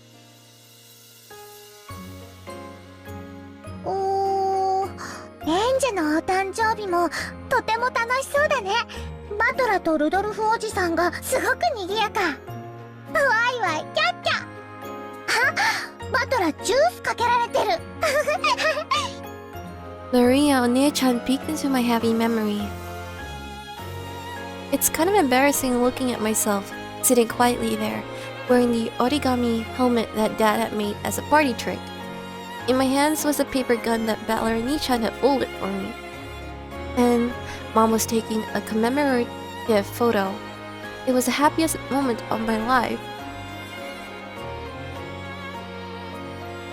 でもマリアお姉ちゃんの誕生日だって負けてないよ。 I haven't seen Angie smile. それで今日もらえるんでしょ、作太郎は。すっごく楽しみだった。ママのカバンの脇にあるプレゼントの包みを早く見せてもらえないかなとずっとワクワクしてた。Sakutaro is the name of the stuffed animal that Maria Onee-chan was to receive as a present today. For quite a long time, Auntie Rosa had been making a stuffed animal to give to her as a birthday present today. It was apparently to be a cute, lion stuffed animal. I don't like this because it means that she didn't receive Sakutaro. And Maria Onee-chan had already given it the name Sakutaro even though she hadn't received it yet. Today, she was looking forward to meeting Sakutaro even more than celebrating her own birthday. Auntie Rosa ran a clothing design company. It did actually seem to have a brand name too, for what that's worth. I think it was just called Auntie Rosa in English. The slogan was supposedly, "I can't forgive the way I was before today." Unfortunately, I've never met anyone who knew of that brand name. Maybe it wasn't that famous.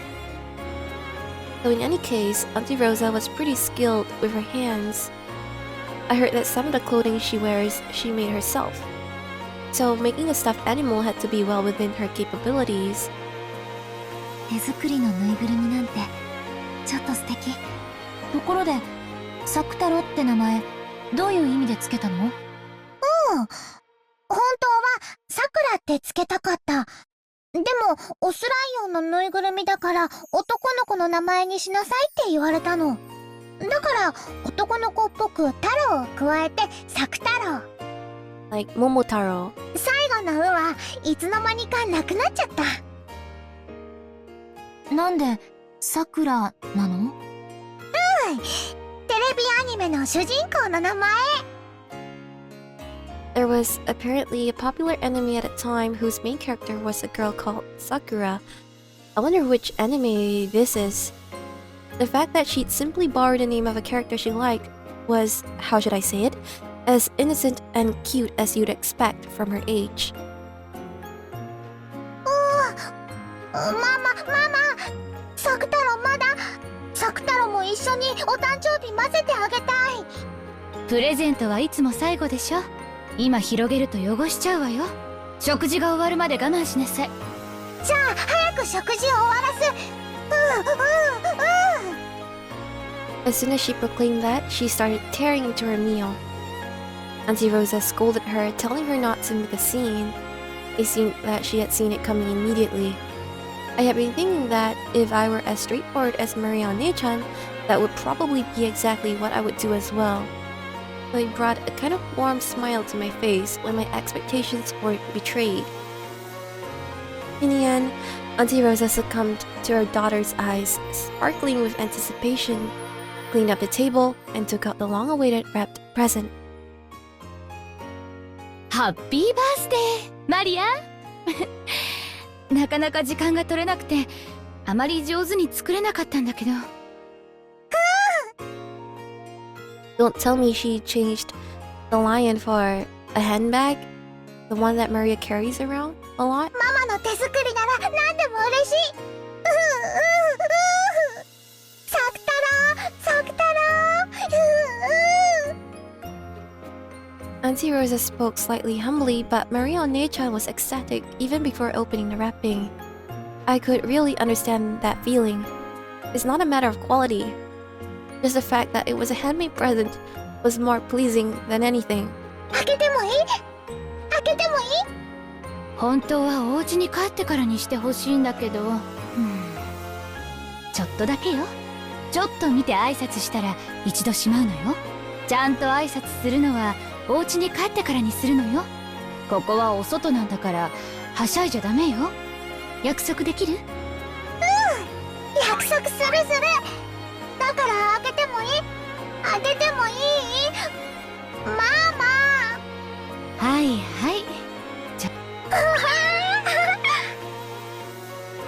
Before Auntie Rosa finished her sentence, Maria One-chan started unwrapping the present. Could it be? Oh, it is! Adorable! The tale of Sakurato's tenacity. I'm glad it wasn't something else. And straight away, yellow and orange peeked out. What appeared was a slightly blank-looking stuffed lion with cute round eyes and a cute white chest, sorry. It was about the size of a small pillow. It looked pretty big, held by a short person like Maria One-chan, but it probably wasn't that large. From the perspective of someone who didn't know better, it would probably look like something cheap brought from a department store or something. But to Maria's One-chan, it was her mother's handmade stuffed animal, the only one of its kind in the world, and irreplaceable. さく太郎。 I'm gonna cry again. かわいい。すっごくかわいい。ママありがとう。お仕事で忙しいのにこんなにかわいいぬいぐるみを作ってくれて本当にありがとう。そんなに褒められるとかえって恥ずかしいわ。全然時間が取れなくて大したものを作れなかったの。本当は抱えきれないくらい大きなのを作るつもりだったのにね。これでいい。このくらいの大きさならいつも一緒にいられるもん。一緒にお出かけできるもん。さく太郎、お姉ちゃんだよ。ふりゅー。本当に可愛らしいぬいぐるみね。この子がマリアお姉ちゃんの一番のお友達のさく太郎なのね。学校には一緒に行けないけど、お家ではいつも一緒にいる一番のお友達なの。さく太郎はね、とっても無垢で可愛らしくて、そしていつもマリアに優しくしてくれるの。マリアに元気がない時には励ましてくれて、マリアが元気な時は一緒にいっぱい遊んでくれるの。だからマリアはもう寂しくなんかない。ママが仕事で忙しくて一人ぼっちでも寂しくないし、学校で誰も遊んでくれなくても全然寂しくないの。ねえ、さく太郎、ふりゅー。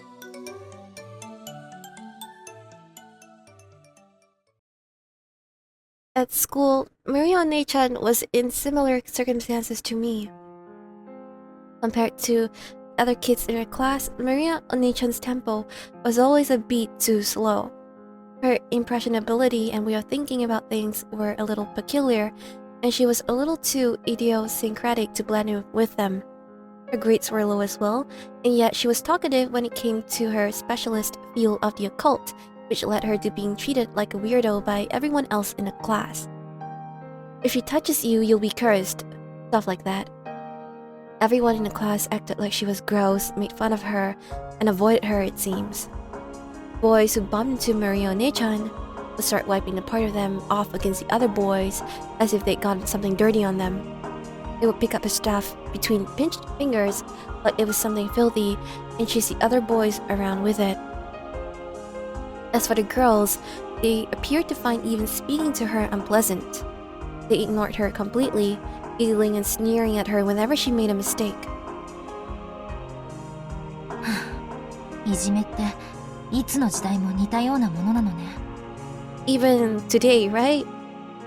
And that really sucks that how do I say this? But kids are cruel, and sometimes they are even more cruel than adults. And people will bully, regardless of anything. Even if everyone were the same, there's always gonna be one thing that will stand out, and that will become the target of bullying. Something about human nature, I guess. 人間ってほんと進化しないの。滅べばいいのに。マリアはいじめられて悲しいけど、でも仕方ないと思うの。What do you mean? 仕方ない？どうして？だってクラスには一人いじめられっ子がいないといけないってルールなんだもん。There is no such rule, but inevitably that will happen. 最低なルールね。それを作ったやつの後頭部をレンガで殴ってやりたいわ。Me too. もちろん角で。もしもマリアがいなくなったら、きっとマリアの代わりに新しい誰かが新しいいじめられっ子に選ばれる。マリアが我慢することで、マリアはその子をかばってあげられるの。Maria's so strong.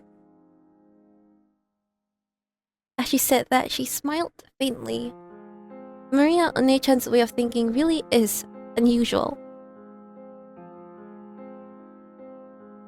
According to her, there is always a witch residing in a place called school.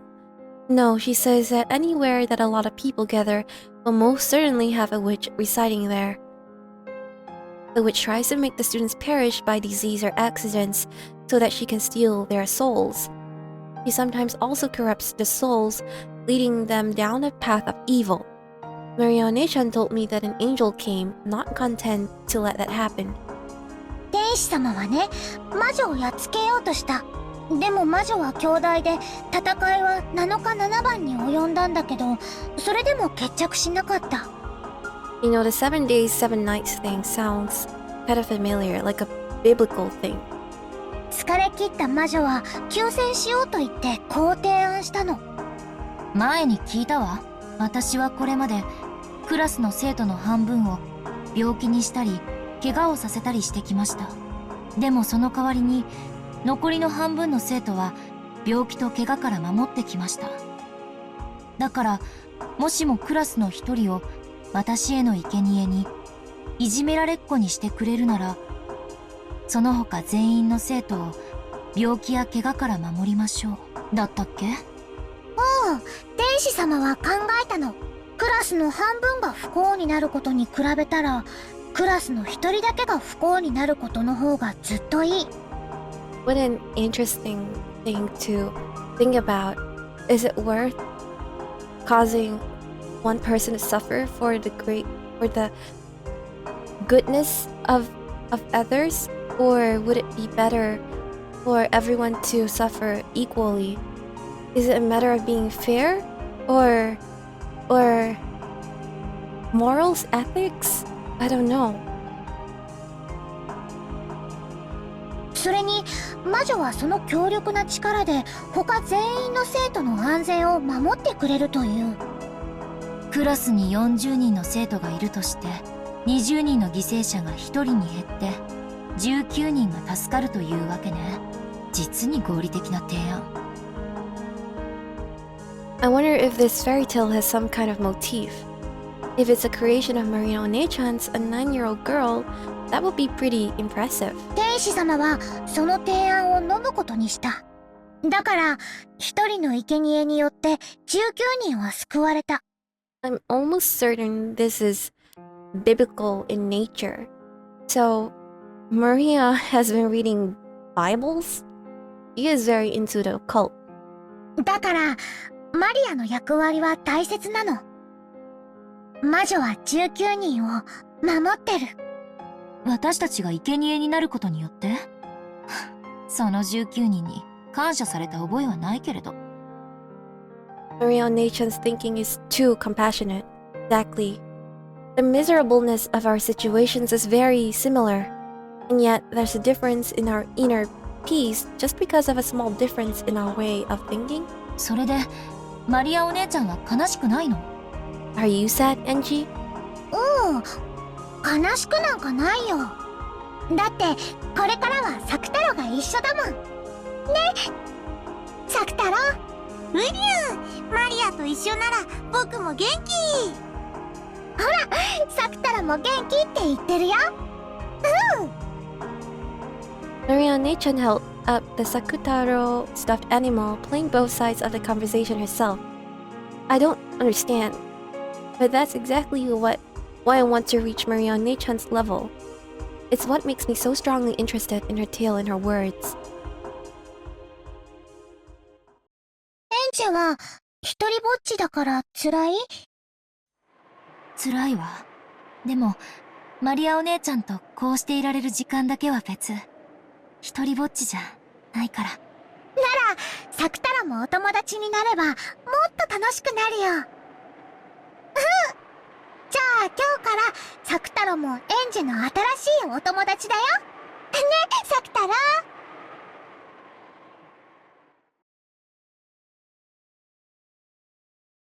うりゅう？僕、エンジェのお友達？ I wonder if this Uryu is where Maria gets her ooing from. エンジェ！ Skillfully moving the stuffed animal like it was a puppet, Maria One-chan made Sakutaro emote. She was controlling him, but the charming way he waved his short hand and cocked his head to the side made it feel like he really was a new friend called Sakutaro. Of course, if you were to look at it with cold eyes, you would only see Maria One-chan comforting mopey old me with a stuffed animal. That stuffed animal had definitely been imbued with a soul. The soul of Maria One-chan's love. So I accepted the existence of being called Sakutaro inside that stuffed animal. ほら、エンジェもサク太郎に挨拶して。ほら、サク太郎もご挨拶。うりゅう？エンジェ、怖い人？ As Sakutaro timidly looked at me, he unexpectedly met my gaze and hid behind Maria One-chan's back in surprise. Maria One-chan really is good at playing with stuffed animals. 大大丈夫だよ、サク太郎。エンジェは怖くないよ。とっても優しい女の子だよ。どうも。サク太郎です。ウリュウ。はじめまして、サク太郎、エンジェよ。新しいお友達になれて嬉しいわ。I held up my right hand as though asking for a handshake, and Sakutaro's short hand was stuck out towards me and lightly touched my index finger. After all, the size is all wrong for a handshake between a human and a stuffed animal. This greeting by touching each other's fingers was our handshake. これでもうエンジェとサク太郎はお友達だよ。一人よりは二人、二人よりは三人の方がもっと楽しいよ。うりゅー。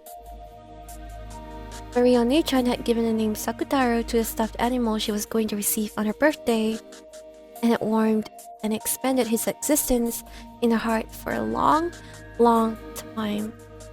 Therefore, even before she had met him, his existence had been sublimated into a personality. From the very first moment they met, the two of them were already friends. Of course, I don't think anything could be as personified and loved as Sakutaro was, but that wasn't anything extraordinary in Maria Onechan's eyes. He loved the things she owned very much, treating them just like friends or beloved pets. Maybe it was partly that Auntie Rosa hadn't let her keep a pet, or maybe just her innate desire to treat things as though they were precious. Maybe it was that she was so isolated, she had been forced to find friends closer to home. Because of all those various circumstances, this wasn't anything extraordinary from her perspective. Yet even so, Sakutaro, no, maybe I should call him Sakutaro like Maria Onechan. It was certain that Sakutaro was a stuffed animal, no, a friend, who was more loved than anything or anyone. Phone?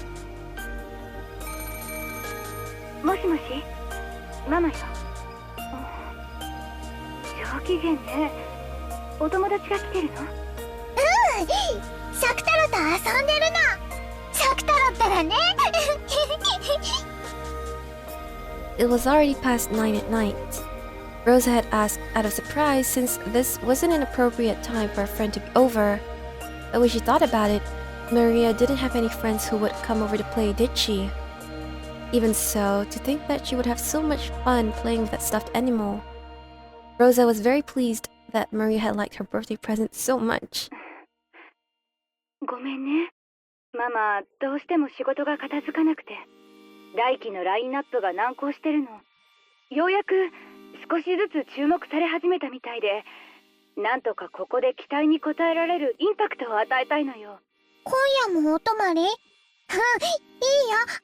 頑張って、ママ。そう？ありがとうね、マリア。ママのお仕事のことを分かってくれて。Rosa is so shocked. Rosa was very surprised that Maria had accepted with such indifference that she couldn't come home. Telling Maria that she would be coming home late or staying overnight had been a heavy burden for Rosa. Maria would start crying about how lonely she was on the other end of the phone, and it took a long time and effort to calm her down. To think that Maria would accept it in such high spirits. Is this also thanks to Sakutaro? Rosa was once again pleased that she had given such a good present. 明日のこの時間には帰れるようにするわ。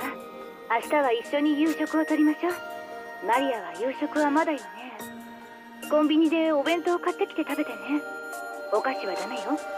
ジュースもダメよ。お釣りと一緒にレシートも入れておくのよ。サク太郎とお買い物、サク太郎とお買い物。こら、サク太郎はダメよ。お留守番させなさい。From Maria's manner of speech, Rosa got a feeling that Maria had been going shopping with a stuffed animal without her knowing about it. Rosa's forehead freezed, and after sourly telling Maria that she was absolutely not to, she hung up. Oh, what an adorable room. Maria sure has a lot of friends. サク太郎とお買い物ダメだってママに言われた。ウリュウ、マリアとお買い物に行けない。一人でお留守番、寂しい。なんでママ、サクタロとお買い物行っちゃダメなんて言うんだろう。おー。ウリュウ、きっと僕がマリアと一緒にいるのを見られると恥ずかしいんだよ。So Maria knows. 恥ずかしい？なんで？ママはよく僕を外に連れて行っちゃいけないって言うし、マリアのことをよくもう何歳になったんだからダメとかそういう言い方をするし。マリアはサクタロと一緒で全然恥ずかしくないよ。僕はライオンだけどぬいぐるみだし。ライオンでぬいぐるみだけどマリアのお友達だよ。だから一緒にお出かけしよう。 Honestly, I understand this feeling. Who says a stuffed animal is you're too old for one? What a stupid rule. ママがいない時だけ内緒で。ひょっとしてサクタロも恥ずかしい？僕は恥ずかしくないけど、ウリュウ、ちょっとお外の人が怖い。そっか。じゃあサクタロが怖くなくて一緒にお出かけできるようにする。マリアに任せて。便利なのがあるの。 Maria started fishing around her messy room.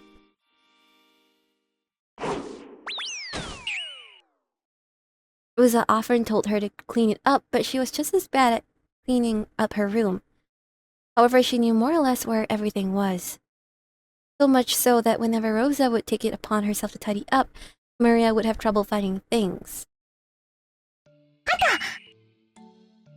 ほら見てサクタロ。ナップザック。 Maria proudly held it up high. Sakutaro looked at the gaping open knapsack and shifted uneasily. ウリュウ、マリア、もしかして。これなら一緒にお買い物に行けるし、サクタロも怖くないよ。 Maria helped Sakutaro up and started stuffing him into the knapsack. At first, she tried to stick him in head first, but then he'd be upside down and suffocate. So she pulled him out and tried pushing him again feet first. ウリュウ、きつい、狭い、暗い。ウリュウ、ほら、大丈夫だよ。頭を出せば狭くないし、暗くないから怖くないよ。景色もいいよ。ウリュウ、本当だ。これならマリアと一緒にお買い物に行っても大丈夫？大丈夫だよ。今日のお夕食は何がいいかな。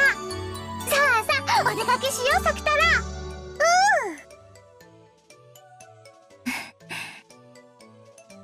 マリアお姉ちゃん、楽しそう。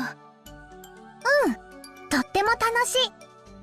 一人だったら寂しくてつまらないことでも、サクタロが一緒なら何でも楽しい。どんな人間のお友達だって夕方になったらお家へ帰らなきゃならない。でもサクタロは帰らないし、いつまでも一緒にいてくれる。一緒にテレビも見るし、お布団の中だって一緒だし、雷が怖い夜には手だって握っていてくれる。クローゼットやベッドの下のお化けだって追っ払ってくれるんだよ。サクタロ頼もしい。ウリュウ、マリアを怖がらせるお化けは僕ライオンだから勇気を出して追い払っちゃうよ。ウリュウ、ガオー。 They were so close that it made me a little envious. I'm supposedly older than Maria-ne-chan, but I can call her nothing else. Even now she stands above me like an older sister, and I'm yet to reach her level. If only I had a friend close by like Sakutaro. マリアもサクタロもエンジェの身近なお友達だよ。いつもマリアたちはエンジェのすぐそばにいる。でもエンジェの魔法が弱いから、こうしてマリアの日記を開かないと知覚できないだけ。知覚？マリアお姉ちゃんは難しい言葉を知ってるね。According to her, this world is full of magic and spirits, as natural and nearby as a light breeze. 風って普段は気にもしないし見えもしないけれど、お線香の煙とかがたなびくと、それを見ることができるんじゃない？そうね。そしてそれは見えなくても普段から私たちの身近にあるものだわ。そういうこと。マリアもサクタロもいつだってエンジェのすぐ近くで一緒なんだよ。神様や精霊、守護霊も私たちのすぐ身近にいるの。でも意識しないと存在を感じられない。目では見えない風のように。でもそれは確実に私たちの身近にあって、魔力という煙がたなびけば誰にだって見えるものなの。I had thought that I could only meet Maria Onechan when I opened this diary. But from what she said, she was always with me, and I could meet her at any time if I truly desired to. マリアは自分の日記に日々の記録と一緒に自分の魂のかけらを残しておいたの。だからこの日記にはマリアの魔法の力が宿ってるの。でもそれはとても微弱なもので、エンジェ以外の人には誰も感じ取れない。私にだけはわかるの？うん。だってエンジェはマリアと同じで魔女の力を宿しているもの。エンジェだってちゃんとお勉強すればきっと将来立派な魔女になれるんだよ。魔女？それは楽しいのかしら？楽しいよ。そうすれば日記を開かなくてもマリアやサクタロがいつも身近にいるのがわかるようになるよ。I don't really understand, because this chapter is called Ange and Maria, but it's also Ange's future. But I guess it's the future before she got into the game.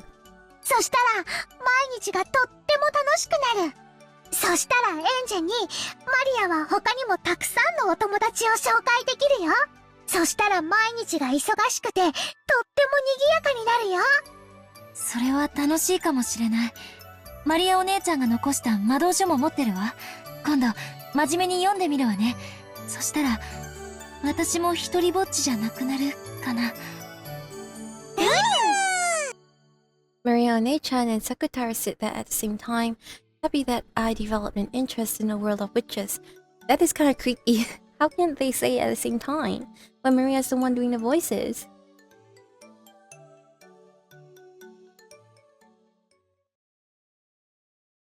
We're back here. At the top of the building? No. With half of Sakutara's face peeking out of the knapsack on her back, Maria walked through the late-night shopping district in high spirits. It was only to be expected given the time. Everyone in the shopping district was either a shop owner blowing the shutters on their shop, or an employee rushing or else staggering back home. Amidst all that, Maria, in the best of moods as though she was hiking, probably stood out a great deal. The occasionally passing employees glanced backwards over their shoulders at her with the eyes of someone seeing something out of place. Office ladies giggled at the cute stuffed animal poking its head out of the knapsack. The supermarket had been closed for a while by this time. However, the recently popular convenience stores stayed open until late into the night. It was very convenient for Maria, whose mother's return was often later still. Maria took the knapsack off her back, hugging it close to her chest. She headed over to the sweet buns corner. She pointed to each of the sweet buns she had eaten before, explaining to Sakutaro that this one was delicious, and that one's pretty good too. Sakutaro seemed to be enjoying it a lot. マリアは3色パンにする。これ一つでね、あんことクリームといちごジャムが食べられるの。Oh, that sounds great. でもたまにウグイスあんだったり白あんだったりするの。あんこは1種類でいい。うりゅう、いろいろ入ってて面白そう。うりゅう。あとはマリアはフルーツヨーグルトにする。フルーツ入ってるけどお菓子じゃないよね。きっとママも大丈夫。サクタルもどれか欲しい？うりゅう？いいの？お金は大丈夫？全然平気。ほら、聖徳太子なの。That's a lot of money to give to her elementary schooler. だからサクタロにも好きなものを買ってあげられるよ。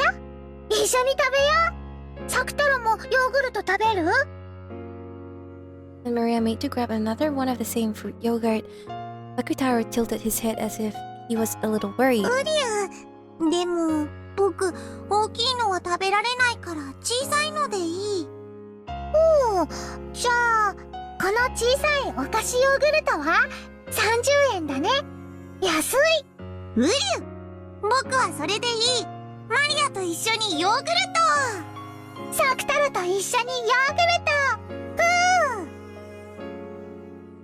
Maria put the 3-flavor bun and the 2 yogurts into a shopping basket and brought them to the register. The man working the register, previously in charge of the tobacco shop that had been in this spot until last year, rang her up. お嬢ちゃん、この時間によく見かけるね。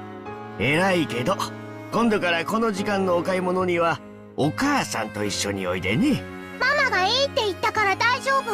ママはいつもお仕事で帰りが遅いけど、マリアたちは寂しくなんかないの。ね、サク太郎。うりゅー。そっか、そりゃ大変だね。ほら、ジュースを1本おまけしてあげるよ。The man working at the store took a can of leftover soda or something from the behind of the register and packed it into the bag with everything else. Usually those kind of things are like nearing expiration or already expired. よかったね、サク太郎。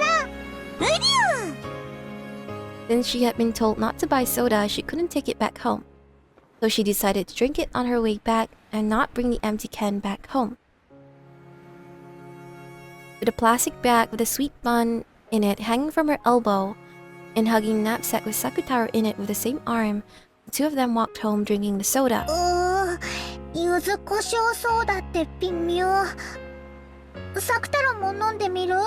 That is gross. うりゅうりゅうりゅうりゅうりゅうりゅ。 That's so cute.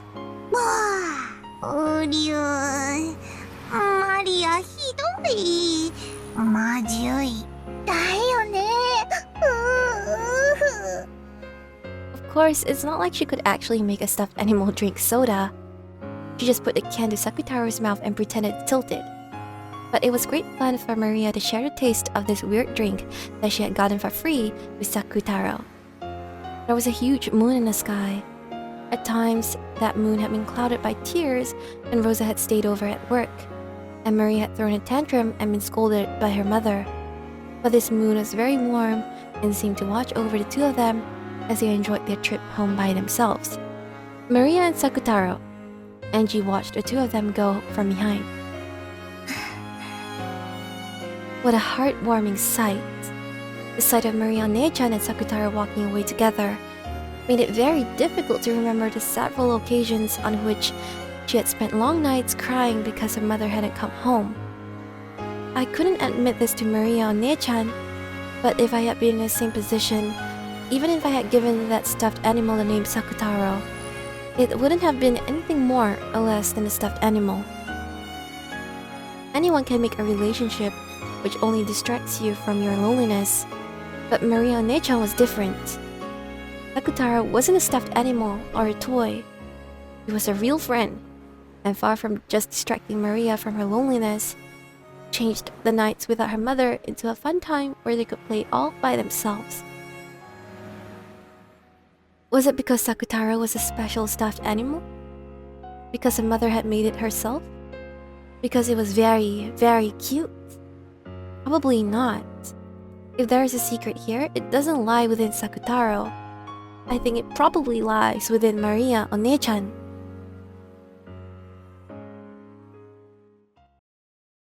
This Maria Onechanの言う魔法の力なの？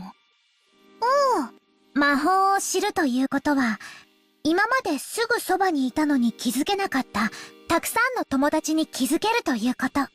まるで新しいおもちゃ屋さんが近所にたくさんできるみたいに楽しいこと。If I too, locked up in an academy without a single friend, had the same kind of power as Maria Onechan, I wonder if I could make my days just a bit richer. I wonder if I could become able to honestly shed tears on the nights I feel like crying and crack a smile when the nights are gray. できるよ。エンジェはできる。だって、エンジェにだって魔女になれる資格があるもん。 I might have to check it again, but did Maria just read Angie's thoughts? 魔女になる資格。マリアも魔女になれる資格あるんだよ。だからまだまだ勉強中の修行中なの。きっと素敵な魔女になってほうきでお空をかけてケーンで虹を描いて飴玉を空から降らせるの。マリアはきっとできるよ。そしたらエンジェにも見せてあげるね。きっとそれは素敵な夢の中のような光景だから。 Maria Onechan said that, making an absolute promise with her smile. There's no way we can become witches. But when I listen to her speak, I can believe that maybe we really could. Because the fact is that on this troubled night, not a single flower or a smile of a smile could bloom. Her magic had certainly given birth to her smile. 魔女になれるかな。なれるよ。エンジェは少し年齢を重ねちゃったから、だからマリアよりも修行は大変かもしれないけど、でもきっとなれるよ。だってもうエンジェは魔法の一端に触れてるもの。私が魔法を？うん。だってほら、もうこの世にはいない私をこうして呼び出して語らっているよ。これは魔法なの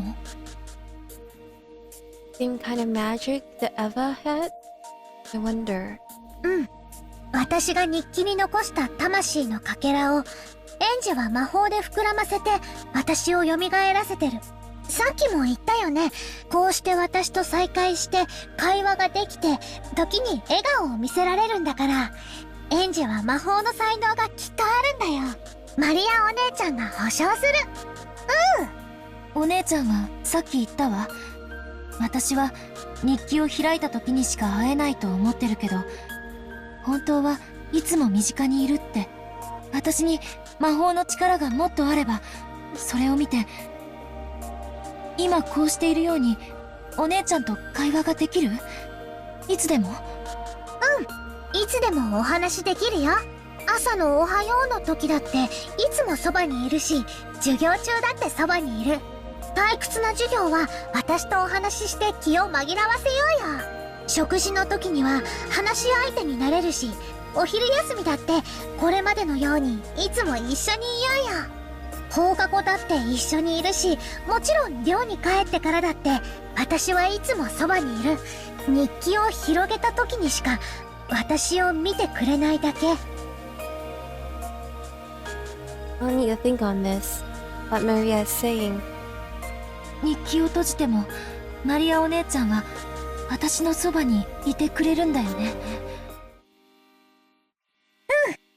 いるよ。だからエンジェが私を見ようとして、そして話そうとしてくれれば、私はきっと答えられるよ。しっかりと見て、話そうとしてくれれば。私、やってみる。簡単じゃないよ。いきなり上手くなんてきっといかないよ。わかってる。きっと簡単じゃないと思う。でも私、マリアお姉ちゃんみたいになりたい。おお、わかった。じゃあ、私をよく見て。しっかり見て。ゆっくり目を閉じたり開いたりして。いきなり長くつむっちゃダメ。私の姿を瞳に焼き付けては、それをまぶたの裏に染み込ませていくつもりで。やってる。まぶたを閉じても私をイメージできるようになったら、そのままゆっくり柔らかく目を閉じていて。どう？まだ私が見えている？多分見えてると思う。じゃあ一度目を開いて。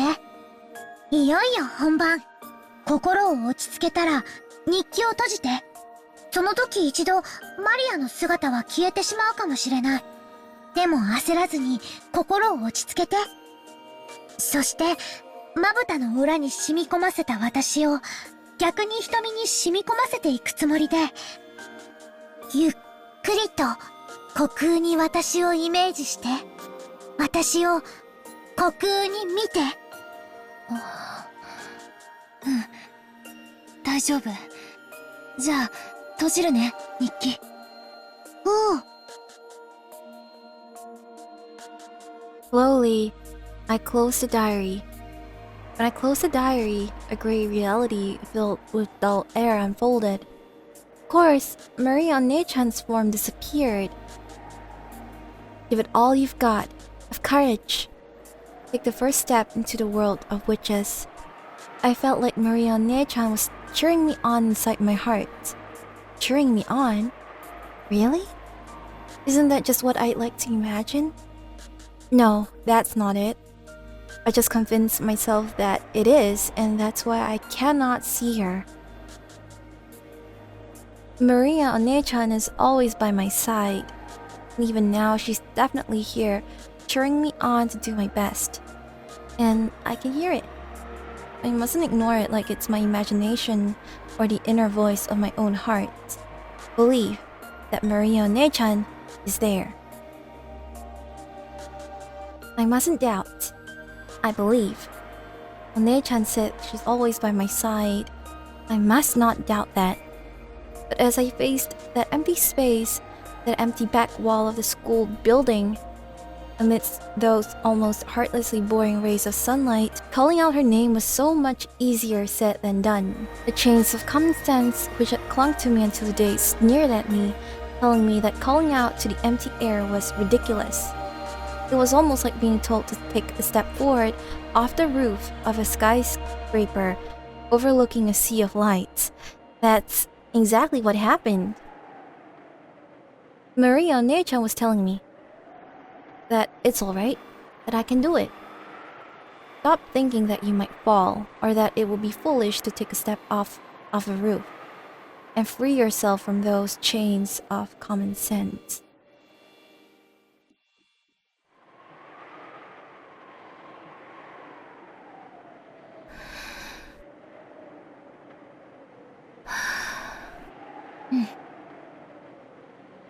I steadied my breathing. I concentrated my mind. Make the form of Maria Onechan you can see vividly on the inside of your eyelids rise to the surface in the empty space before you. Understand magic and see Onechan.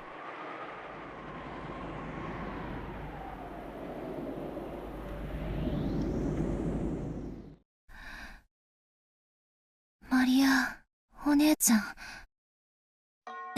誰かいるの? Suddenly answered by the sound of rustling bushes and a wild cry, I came to my senses. Apparently, I hadn't been the only one behind the school building. No, I'd been so immersed in the world of the diary that I hadn't noticed that someone else had come afterwards. I recognized a group of 3 beyond the bushes. They were girls from my class. It felt as though they had come behind a school building to gossip about someone or talk in secret. I hurried out of that place, because if it became known that I had been alone in a place like this, mumbling to myself, it would probably create more troubles or more things for me to deal with.